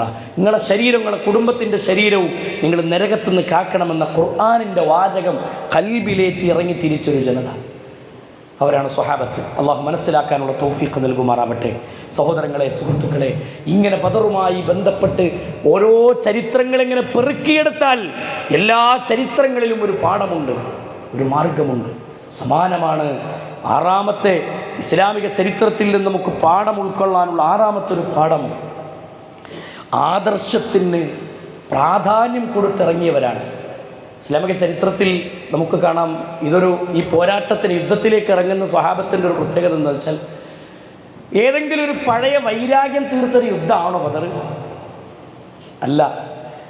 ഏതെങ്കിലും ഒരു കുടുംബത്തിനോടോ ഗോത്രത്തിനോടുള്ള വൈരാഗ്യം തീർക്കലാണോ എന്ന് ചോദിച്ചാൽ ഒരു പകപോക്കലിൻ്റെ യുദ്ധമല്ല ബദർ. നമ്മൾ ആദ്യം അടിവരട്ട് മനസ്സിലാക്കേണ്ട ഒരു സംഭവമാണ്. ഇന്നിങ്ങനെ രോഷാകുലരായി ഇസ്ലാമിന് വേണ്ടി എന്നൊക്കെ പറഞ്ഞിട്ട് നമ്മുടെ നാട്ടിൽ കുറച്ച് ചെറുപ്പക്കാരൊക്കെ തന്നെ വികാരം കൊള്ളിച്ച് ബദറിൻ്റെ ഉഹുദിൻ്റെ ഒക്കെ ചരിത്രം ഇങ്ങനെ പറഞ്ഞിട്ട് രോമാഞ്ചം കൊള്ളിച്ചിട്ട് കൊലപാതകങ്ങൾക്ക് നേതൃത്വം കൊടുക്കാൻ ഇറക്കുന്ന ആൾക്കാരുണ്ട്. അവർക്ക് മനസ്സിലാക്കേണ്ട ഒരു വാചകം എന്താണെന്നറിയോ? പരസ്പരം അറിയുക പോലുമില്ല. ശത്രുക്കളെ നോക്കിയിട്ട് അറിയുന്നവരുണ്ട്, അറിയാത്തവരുണ്ട്. ഇപ്പോൾ ബദറിൻ്റെ ഭൂമിയിൽ അബൂബക്കർ സിദ്ദീഖ് റളിയല്ലാഹു അൻഹു യുദ്ധഭൂമിയിലേക്ക് ഇറങ്ങി. അബൂബക്കർ റളിയല്ലാഹു അൻഹുവിൻ്റെ മകൻ അന്ന് ശത്രുപക്ഷത്താണ്. ശ്രദ്ധിക്കണ്ടോ? അബൂബക്കർ റളിയല്ലാഹു അൻഹുവിൻ്റെ മകൻ ബദറിൻ്റെ ഭൂമിയിൽ ശത്രുപക്ഷത്താണ്. യുദ്ധമൊക്കെ കഴിഞ്ഞിട്ട് ഒരിക്കൽ അബൂബക്കർ സിദ്ദീഖ് റളിയല്ലാഹു അൻഹുവിൻ്റെ മകൻ പറയുന്നുണ്ട് റസൂൽ വാപ്പാനോട്, വാപ്പാ, ബദർ യുദ്ധം ഇങ്ങനെ നടക്കുമ്പോൾ നിങ്ങളിൻ്റെ മുന്നിൽ കൂടി ഇങ്ങനെ വന്നു, 3-4 വട്ടങ്ങൾ ഇങ്ങനെ വന്നു. പക്ഷേ ഞാൻ നിങ്ങളാണ് എന്നുള്ള ഒറ്റ കാരണം കൊണ്ട് ഒഴിവാക്കിയതാണ്. അപ്പോൾ വാപ്പ പറഞ്ഞ മറുപടി എന്താണോ? മോനെ, അന്നെ ഞാൻ കണ്ടില്ല, അന്നെ കണ്ടിട്ട് എൻ്റെ തല താഴെ കിടന്നു ഇനി എന്നാ പറഞ്ഞു. അതാണ് അബൂബക്കർ സിദ്ദീഖ്. അവിടെ ആദർശത്തിന് പ്രാധാന്യം കൊടുത്ത് ഇറങ്ങി തിരിച്ചൊരു ജനത, ഒരു കൂട്ടം സമുദായമാണ് സ്വഹാബത്തെന്ന ആ ജനത മുന്നിലുള്ളത്. ആലോചിക്കുക, ഇസ്ലാമിക ചരിത്രത്തിൽ ഇത്ര അതിമഹനീയമായ ചരിത്ര സംഭവങ്ങൾ. ഇതൊരു പോരാട്ടത്തിൻ്റെ ഭൂമിയാണ്. മറ്റൊരു ചരിത്രം കാണാം. അബ്ദുറഹ്മാൻ റളിയല്ലാഹു അൻഹുവിൻ്റെ കൂടെ 2 കുട്ടികളെ നിർത്തിക്കൊടുത്തു റസൂൽ. ഇപ്പുറത്തൊരു കുട്ടി, ഇപ്പുറത്തൊരു കുട്ടി. യുദ്ധഭൂമിയിൽ 2 ഭാഗത്തും ഓരോ കുട്ടികളാണ്, ചെറിയ മക്കൾ. ഇസ്ലാമിക ചരിത്രത്തിൽ കാണാം, 2 മക്കളെങ്ങനെ നിർത്തിയപ്പോൾ നിർത്തിക്കൊടുത്ത സ്വഹാബി ഇങ്ങോട്ടും നോക്കി ഇങ്ങോട്ടും നോക്കി, 2 ഭാഗത്തും ചെറിയ മക്കൾ. ഞാൻ ഇവരെ വെച്ചിട്ടിപ്പോൾ എന്താ ചെയ്യാന്ന് ആലോചിച്ച്, ഇവരെ വെച്ചിട്ടിപ്പോൾ ഞാൻ എന്താ ചെയ്യുക? അത് യുദ്ധഭൂമിയിൽ നമുക്ക് കാണാം. ഒരു പരിചയമില്ല എന്നുള്ളതിൻ്റെ തെളിവാണ്. ദ്രമറിയുള്ള ഇങ്ങനെ തോണ്ടിയിട്ട് ചോദിച്ചു, ഒരു ചെറിയ കുട്ടി ഇപ്പുറത്ത് വലതു ഭാഗത്തുള്ള മോന് മുആദ് റളിയല്ലാഹു അൻഹു ഇങ്ങനെ തോണ്ടിയിട്ട് ചോദിച്ചു, ഇതാ ഈ കൂട്ടത്തിൽ അബൂജഹലാരാ? എനിക്ക് പറഞ്ഞുതരുമോ? ചോദിക്കണതാരാ? ചെറിയ കുട്ടിയാ, ചെറിയ പ്രായം. ആ ബാലൻ്റെ ചോദ്യമാണെന്ത്? അബൂജഹലിനെ എനിക്കൊന്ന് കാണിച്ചു തരുമോ? ഉദ്ദാഹരണം റളിയല്ലാഹു ചോദിച്ചു, അബൂജഹലിനെ കണ്ടിട്ട് പജ്ജെന്താ ചെയ്യാൻ പോണെന്ന്. അപ്പോൾ ഇപ്പുറത്ത് മറ്റോ തോണ്ടിയിട്ട് വീണ്ടും ചോദിക്കുകയാണ്, എനിക്കും കാണിച്ചു തരണം അബൂജഹലിനെ. അള്ളാൻ്റെ റസൂലിനെ ഏറ്റവും കൂടുതൽ ആക്രമിച്ചത് അബൂജഹലാണെന്ന് ഞങ്ങൾ കേട്ടിട്ടുണ്ട്. ഇത് ചരിത്രത്തിലുള്ള വലിയൊരു ഗുണപാഠമാണ് സഹോദരങ്ങളെ. യുദ്ധഭൂമിയിലേക്ക് ഇറങ്ങുമ്പോൾ പുഞ്ചിരിച്ചുകൊണ്ട് ഈ 2 മക്കളെയും നോക്കി ഈ സഹാബി പറഞ്ഞു കൊടുത്തു, ഇൻഷാ അല്ലാഹ് ഞാൻ പറഞ്ഞുതരാം. യുദ്ധം ഇങ്ങനെ കൊടുമ്പിരി കൊള്ളുന്ന സമയത്ത് മക്കളെ വിളിച്ചിട്ട് പറഞ്ഞു, ആ കാണുന്ന വ്യക്തിയെ കണ്ടെങ്കിൽ അയാളാണ് അബൂജഹൽ. ചൂണ്ടിക്കാണിച്ചു കൊടുത്ത്, അടയാളം കാണിച്ചു കൊടുത്തിട്ട് പറഞ്ഞു, ആ മനുഷ്യനാണ് അബൂജഹൽ. ഈ അബൂജഹലിനെ യുദ്ധഭൂമിയിലേക്ക് ഇങ്ങനെ ഇറങ്ങിയിട്ട് ഈ ചെറിയ മക്കൾ മുആദ് റളിയല്ലാഹു അൻഹു നേരെ മുന്നിൽ, ചെറിയ പ്രായമുള്ളൂ, നേരെ മുന്നിൽ അബൂജഹലിൻ്റെ മുന്നിൽ ഇങ്ങോട്ട് കൊടുത്തൊരു വെട്ട്. കഴുത്തിൻ്റെ ഭാഗത്തേക്ക് ആഞ്ഞു വെട്ടുമ്പോൾ തിരിയുമ്പോൾ രണ്ടാമത്തെ ആളെ വെട്ടാപ്പുറത്തുന്നു അബൂജഹൽ നിലംപതിച്ചു. ചരിത്രത്തിൽ നമുക്ക് വായിക്കാൻ പറ്റുന്ന ഒരു യാഥാർത്ഥ്യം എന്താ പറയുക, അത് അബൂജഹലിന് അള്ള കൊടുത്ത നിന്ദ്യതയാണ്. ഇസ്ലാമിൻ്റെ ചരിത്രത്തിൽ യുദ്ധമൊക്കെ കഴിഞ്ഞിട്ട് രണ്ടാളും തർക്കിക്കാൻ ഞാനാ കൊന്നത് യുദ്ധത്തിലെ ഒരനുഭവം. ഈ അനുഭവം പങ്കിടുന്നിടത്ത് നമുക്ക് കാണാം സഹോദരങ്ങൾ, അവർ രണ്ടാളും തർക്കണ്ട. അബൂജഹലിനെ എനിക്ക് കാണിച്ചു തരുമെന്ന്. അബൂജഹലിനെ അവർ മുൻകൂട്ടി അറിയില്ല എന്നർത്ഥം, ഇവർക്ക് പരിചയമില്ല എന്നർത്ഥം. അങ്ങനെ പകപോക്കലാണെങ്കിൽ ഇതൊക്കെ മുൻകൂട്ടി പരിചയമുള്ള ഒരു സാധനമാവും. അബൂജഹൽ ആരാന്ന് പോലും അറിയാതെയാണ് അവരെന്ത് ചെയ്തത്, യുദ്ധഭൂമിയിലേക്ക് വന്നത്. അതാണ് ആദർശത്തിന് വേണ്ടിയുള്ള ഒരു പോരാട്ടമായിരുന്നു എന്നതിനുള്ള തെളിവ്. രണ്ടാളും തർക്കിക്കുകയാണ്, ഞാനാ പറ്റിയത്, നിന്റെ വാളുമ്മലാണ് രക്തമുള്ളത്. നബി സല്ലല്ലാഹു അലൈഹി വസല്ലം വിധി പറഞ്ഞു കൊടുക്കേണ്ടത് രണ്ടാളുമാണ് അബൂജഹലിനെ കൊന്നത്. രണ്ടാളും വാളുമ്മിൽ എന്തുണ്ട്, രക്തത്തിൻ്റെ കറയുണ്ടെന്ന് നബി സല്ലല്ലാഹു അലൈഹി വസല്ലം പറഞ്ഞു കൊടുക്കുന്ന രംഗം നോക്കിങ്ങൾ. അപ്പോൾ ഇതൊക്കെ എന്തരും ബദറുമായി ബന്ധപ്പെട്ട് നമുക്കുള്ള ഗുണപാഠങ്ങൾ. ആദർശത്തിൻ്റെ പ്രാധാന്യം ഉൾക്കൊള്ളുക തൗഹീദിൻ്റെ പ്രഖ്യാപനമാണ്, തവക്കുൽ എന്ന ഗുണപാഠമാണ്. അതേപോലെ തന്നെ നബി സല്ലല്ലാഹു അലൈഹി വസല്ലമയുടെ സ്വഹാബത്ത് സ്വർഗമെന്ന ലക്ഷ്യത്തോടുകൂടി ഇറങ്ങിത്തിരിച്ചവരാണ്. പ്രാർത്ഥനയ്ക്കും ദിക്റുകൾക്കുമുള്ള പ്രാധാന്യമാണ് യഥാർത്ഥത്തിൽ ഈ ബദർ എന്ന ഈ ഗുണപാഠങ്ങളൊക്കെ ഇസ്ലാമിക ചരിത്രത്തിൽ നമുക്ക് ഉൾക്കൊള്ളാനുള്ള പാഠങ്ങൾ അതാണ്. അതുകൊണ്ട് ആത്മാർത്ഥമായി സഹോദരങ്ങളെ നമുക്ക് മനസ്സിലാക്കാം. ഏഴാമത്തെ ഒരു പോയിന്റ് കൂടി പറഞ്ഞിട്ട് ഇൻഷാ അല്ലാഹ് ഞാൻ അവസാനിപ്പിക്കാം. ഏഴാമത്തെ ഒരു പ്രത്യേകത എന്താണെന്ന് പറയുന്നത്, ബദറുമായി ബന്ധപ്പെട്ടുകൊണ്ട് നമുക്ക് ഏഴാമതായി മനസ്സിലാക്കേണ്ടത് വഹയിന് പ്രാധാന്യം കൊടുത്തൊരു ജനതയാണ് ബദറിലേക്ക് ഇറങ്ങിയ സ്വഹാബത്ത്. അതുകൂടി നമുക്കുള്ളൊരു ഗുണപാഠമാണ്. ബദറിൻ്റെ തലേ ദിവസം രാത്രി നബി സല്ലല്ലാഹു അലൈഹി വസല്ലം ടെൻറ്റ് കെട്ടാണ്. ഓരോ സ്ഥലത്തും കൊടുന്ന് തെമ്പടിച്ച് ഒരു സ്ഥലത്ത് രാത്രി തന്നെ ഒരു ടെൻറ്റ് കെട്ടി. ഈ ടെൻറ്റ് കെട്ടണ സമയത്ത് ഒരു സഹാബി റസൂലുള്ളാഹി സ്വല്ലല്ലാഹു അലൈഹി വസല്ലമയോട് വന്ന് ചോദിക്കുന്നുണ്ട്, യാ റസൂലല്ലാഹ്, അള്ളാഹുവിൻ്റെ റസൂലെ, ബദറിലിങ്ങനെ ടെൻറ്റ് കെട്ടി നിൽക്കുമ്പോൾ സഹാബി ചോദിക്കുന്നുണ്ട്, റസൂലെ ഇവിടെ തെമ്പടിക്കണം എന്ന് നിങ്ങൾ തീരുമാനിച്ചതാണോ അതല്ല വഹയിൻ്റെ അടിസ്ഥാനത്തിൽ തീരുമാനിച്ചതാണോ? ചോദ്യം എന്താ, ഇത് നിങ്ങൾ തീരുമാനിച്ചതാണോ വഹയിൻ്റെ അടിസ്ഥാനത്തിൽ തീരുമാനിച്ചതാണോ? അവർ നബി സല്ലല്ലാഹു അലൈഹി വസല്ലം പറഞ്ഞു, ഞാൻ തീരുമാനിച്ചതാണ്. ഈ സഹാബിയുടെ അഭിപ്രായം പറഞ്ഞു കൊടുത്തു. ഈ ഒരു ചരിത്രത്തിൽ വ്യത്യസ്തമായ ഗുണപാഠങ്ങൾ കാണാം. റസൂലുള്ളാഹി സ്വല്ലല്ലാഹു അലൈഹി വസല്ലമ നബി സല്ലല്ലാഹു അലൈഹി വസല്ലമയുടെ അഭിപ്രായത്തിലാണെന്ന് പറഞ്ഞപ്പോൾ ഈ സ്വഹാബിക്ക് അഭിപ്രായം പറയാണ്ട്. സ്വഹാബിയുടെ അഭിപ്രായം എന്താ, ഇവിടെ നമ്മൾ തെമ്പടിച്ചാൽ ശത്രുക്കൾ നമ്മളെ വളയാനും ശത്രുക്കൾ നമ്മളെ കാണാനും അടുത്തേക്ക് വരാനും ആക്രമിക്കാനൊക്കെ സാധ്യത ഉണ്ട്. അതുകൊണ്ട് ഇവിടുന്ന് മാറ്റലാണ്, നമുക്ക് ഇന്ന സ്ഥലം തിരഞ്ഞെടുക്കലാണ് നല്ലതെന്നുണ്ട് ബദറിലെ യുദ്ധഭൂമിയിലെ മറ്റൊരു പ്രദേശം റസൂലുള്ളാഹി സ്വല്ലല്ലാഹു അലൈഹി വസല്ലമക്ക് കാണിച്ചു കൊടുക്കുകയാണ്. ഈ അഭിപ്രായം മാനിച്ച് നബി സല്ലല്ലാഹു അലൈഹി വസല്ലമ സ്ഥലം മാറ്റുന്നുണ്ട് ബദറിൽ. ഈ ഒരു ചരിത്രത്തിനുള്ള പാഠം എന്താ പറയുക, ഒന്ന്, ഒരു നേതാവ് എന്ന നിലയ്ക്ക് ഒരു നേതാവിനുള്ള ഗുണപാഠം എന്താ, ഒരു നേതാവിൻ്റെ ക്വാളിറ്റി എന്താ, തൻ്റെ കീഴിലുള്ളവർ നല്ല അഭിപ്രായം പറഞ്ഞാൽ അഭിപ്രായത്തിന് വില കൽപ്പിക്കണമെന്ന് റസൂലുള്ളാഹി സ്വല്ലല്ലാഹു അലൈഹി വസല്ലമയുടെ ഈ ചരിത്രത്തിൽ നിന്ന് പാഠമാണ്. രണ്ടാമത്തെ ഒരു പദം എന്താ അറിയോ, ഈ സഹാബിയുടെ ചോദ്യത്തിൽ നിന്നുള്ളൊരു ഗുണപാഠമാണ്. റസൂലെ, വഹയിൻ്റെ അടിസ്ഥാനത്തിലാണോ നിങ്ങൾ തീരുമാനിച്ചത്? വഹയിൻ്റെ അടിസ്ഥാനത്തിലാണെങ്കിൽ എനിക്കൊരു അഭിപ്രായം പറയാനില്ല. അതല്ല, വഹയിൻ്റെ അടിസ്ഥാനത്തിലല്ലാതെ നിങ്ങളായിട്ടൊരു അഭിപ്രായം പറഞ്ഞതാണെങ്കിൽ എനിക്കൊരു അഭിപ്രായം പറയാനുണ്ട്. വഹിയാണെങ്കിൽ പിന്നെ എതിരഭിപ്രായം ഇല്ല. വഹിയിനോട് ഒരു നിലക്കും നമ്മൾ എന്ത് ചെയ്യരുത്, ഒരു നിഷേധത്തിൻ്റെ സ്വരം നമ്മുടെ കൽബിൽ നിന്ന് വരാൻ പാടില്ല. ഖുർആനും ഹദീസും വഹിയാണെന്ന തിരിച്ചറിവ് വേണം. വമാ യൻതിഖു അനിൽ ഹവാ ഇൻ ഹുവ ഇല്ലാ വഹ്യുൻ യൂഹാ. അല്ലേ, അള്ളാഹുവിൻ്റെ റസൂൽ സ്വല്ലല്ലാഹു അലൈഹി വസല്ലം വഹയിൻ്റെ അടിസ്ഥാനത്തിലല്ലാതെ സംസാരിക്കാറില്ലായിരുന്നു. അപ്പോൾ ഒരു കാര്യം വഹയിൽ സ്ഥിരപ്പെട്ട് കഴിഞ്ഞാൽ പിന്നെ നമ്മുടെ യുക്തിക്കും നമ്മുടെ ചിന്തകൾക്കൊന്നും സ്ഥാനമല്ല. വഹയിനാണ് പ്രാധാന്യം. വഹയിന് പ്രാധാന്യം കൊടുക്കുന്ന ഒരു ജനതയായി നിങ്ങൾ മാറണം. അതാണ് ഒരു മുഅ്മിനിൻ്റെ അടയാളമെന്ന് പരിശുദ്ധ ഖുർആൻ പഠിപ്പിച്ചു തന്നിട്ടില്ലേ? വമാ കാന ലിമുഅ്മിനിൻ വലാ മുഅ്മിനത്തിൻ ഇദാ ഖദല്ലാഹു വറസൂലുഹു അംറാ അയ്യകൂന ലഹുമുൽ ഖീറത്തു മിൻ അംരിഹിം. അള്ളാഹുവും റസൂലും ഒരു വിഷയത്തിൽ നിങ്ങൾക്ക് വിധി പറഞ്ഞു തന്നാൽ പിന്നെ നിങ്ങളുടെ സ്വന്തം ഇഷ്ടപ്രകാരം നിങ്ങളതിനെ മാറ്റിമറിച്ചുകൂടാ എന്ന് ഖുർആനിൻ്റെ വാചകം.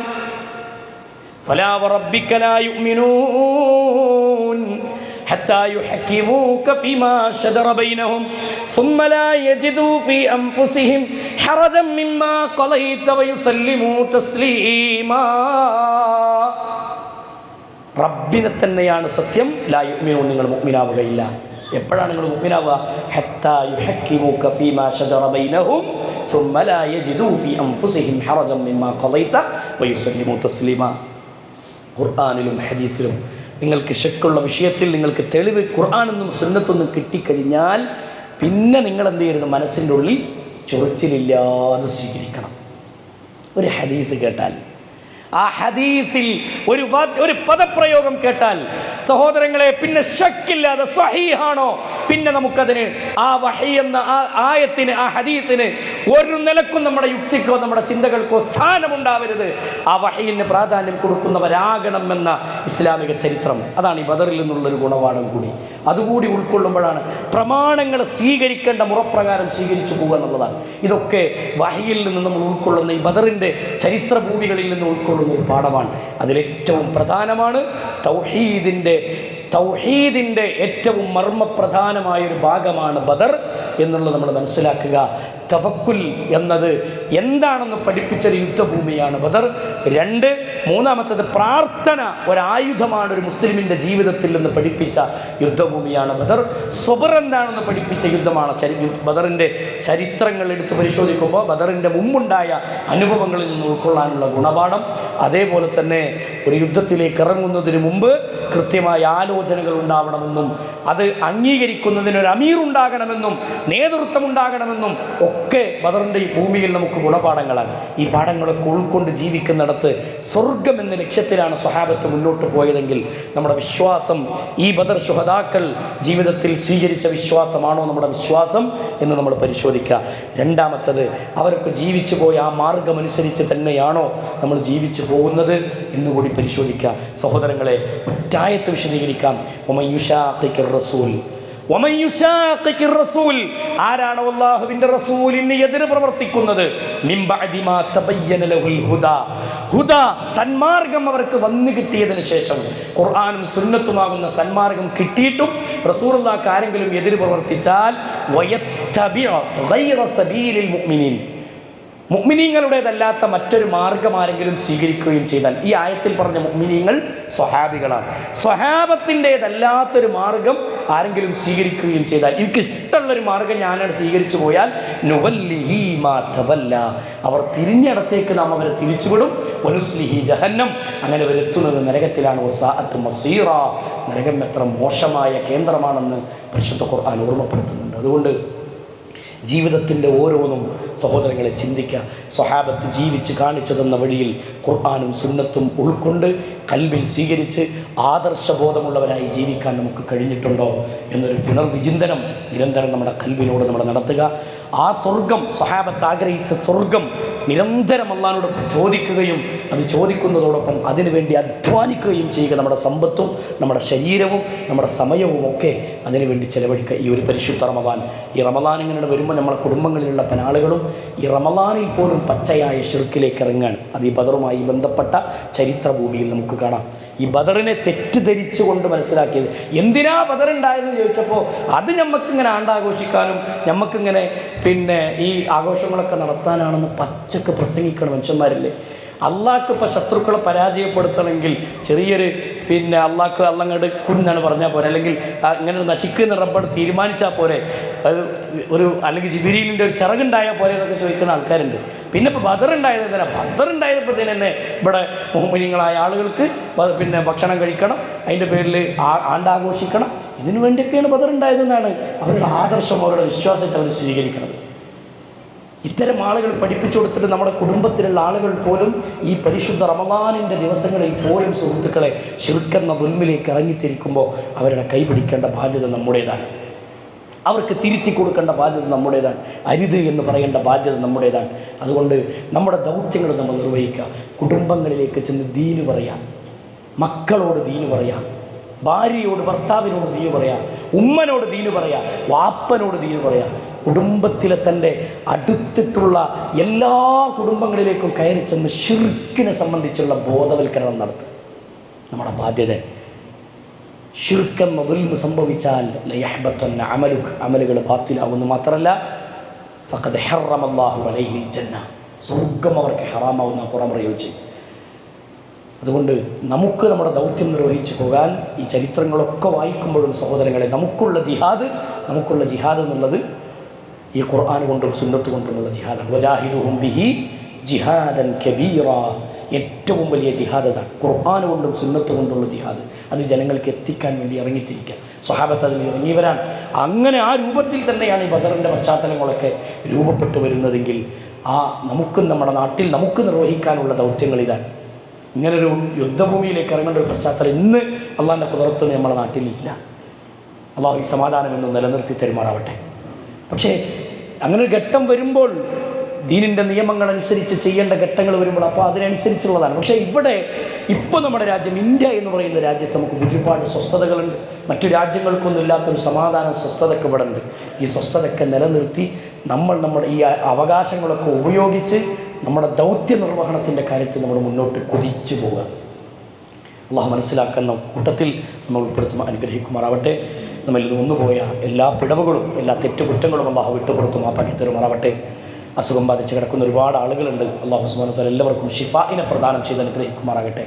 പരിശുദ്ധ റമദാനിൻ്റെ എല്ലാ ഖൈറും എല്ലാ ബറക്കത്തുകളും അള്ളാഹു നമുക്ക് എല്ലാവർക്കും പ്രദാനം ചെയ്ത് അനുഗ്രഹിക്കുമാറാവട്ടെ. ഈ റമദാനിൽ ചെയ്യുന്ന ഇബാദത്തുകൾ റമദാനിന് ശേഷവും നമ്മൾ മുമ്പും ചെയ്ത ഇബാദത്തുകളൊക്കെ അള്ളാഹു നമ്മിൽ നിന്ന് സ്വാലിഹായ കർമ്മങ്ങളായി നമ്മിൽ നിന്ന് സ്വീകരിക്കുമാറാവട്ടെ. റമദാനിൽ കാത്തു സൂക്ഷിച്ച തഖ്വ റമദാനിന് ശേഷവും നിലനിർത്തിക്കൊണ്ടുപോകുന്ന യഥാർത്ഥ മുത്തഖീങ്ങളിൽ മുവഹ്ഹിദീങ്ങളിൽ മുഖ്ലിസീങ്ങളിൽ അള്ളാഹു നമ്മെ ഉൾപ്പെടുത്തി അനുഗ്രഹിക്കുമാറാവട്ടെ. റബ്ബനാ തഖബ്ബൽ മിന്നാ ഇന്നക അൻതസ് സമീഉൽ അലീം വതുബ് അലൈനാ ഇന്നക അൻതത് തവ്വാബുർ റഹീം. ആമീൻ ആമീൻ ബിറഹ്മതിക യാ അർഹമർ റഹീമീൻ. വസല്ലല്ലാഹു അലാ മുഹമ്മദിൻ വഅലാ ആലിഹി വസഹ്ബിഹി അജ്മഈൻ വൽഹംദുലില്ലാഹി റബ്ബിൽ ആലമീൻ. അസ്സലാമു അലൈക്കും വറഹ്മത്തുള്ളാഹി വബറകാതുഹു.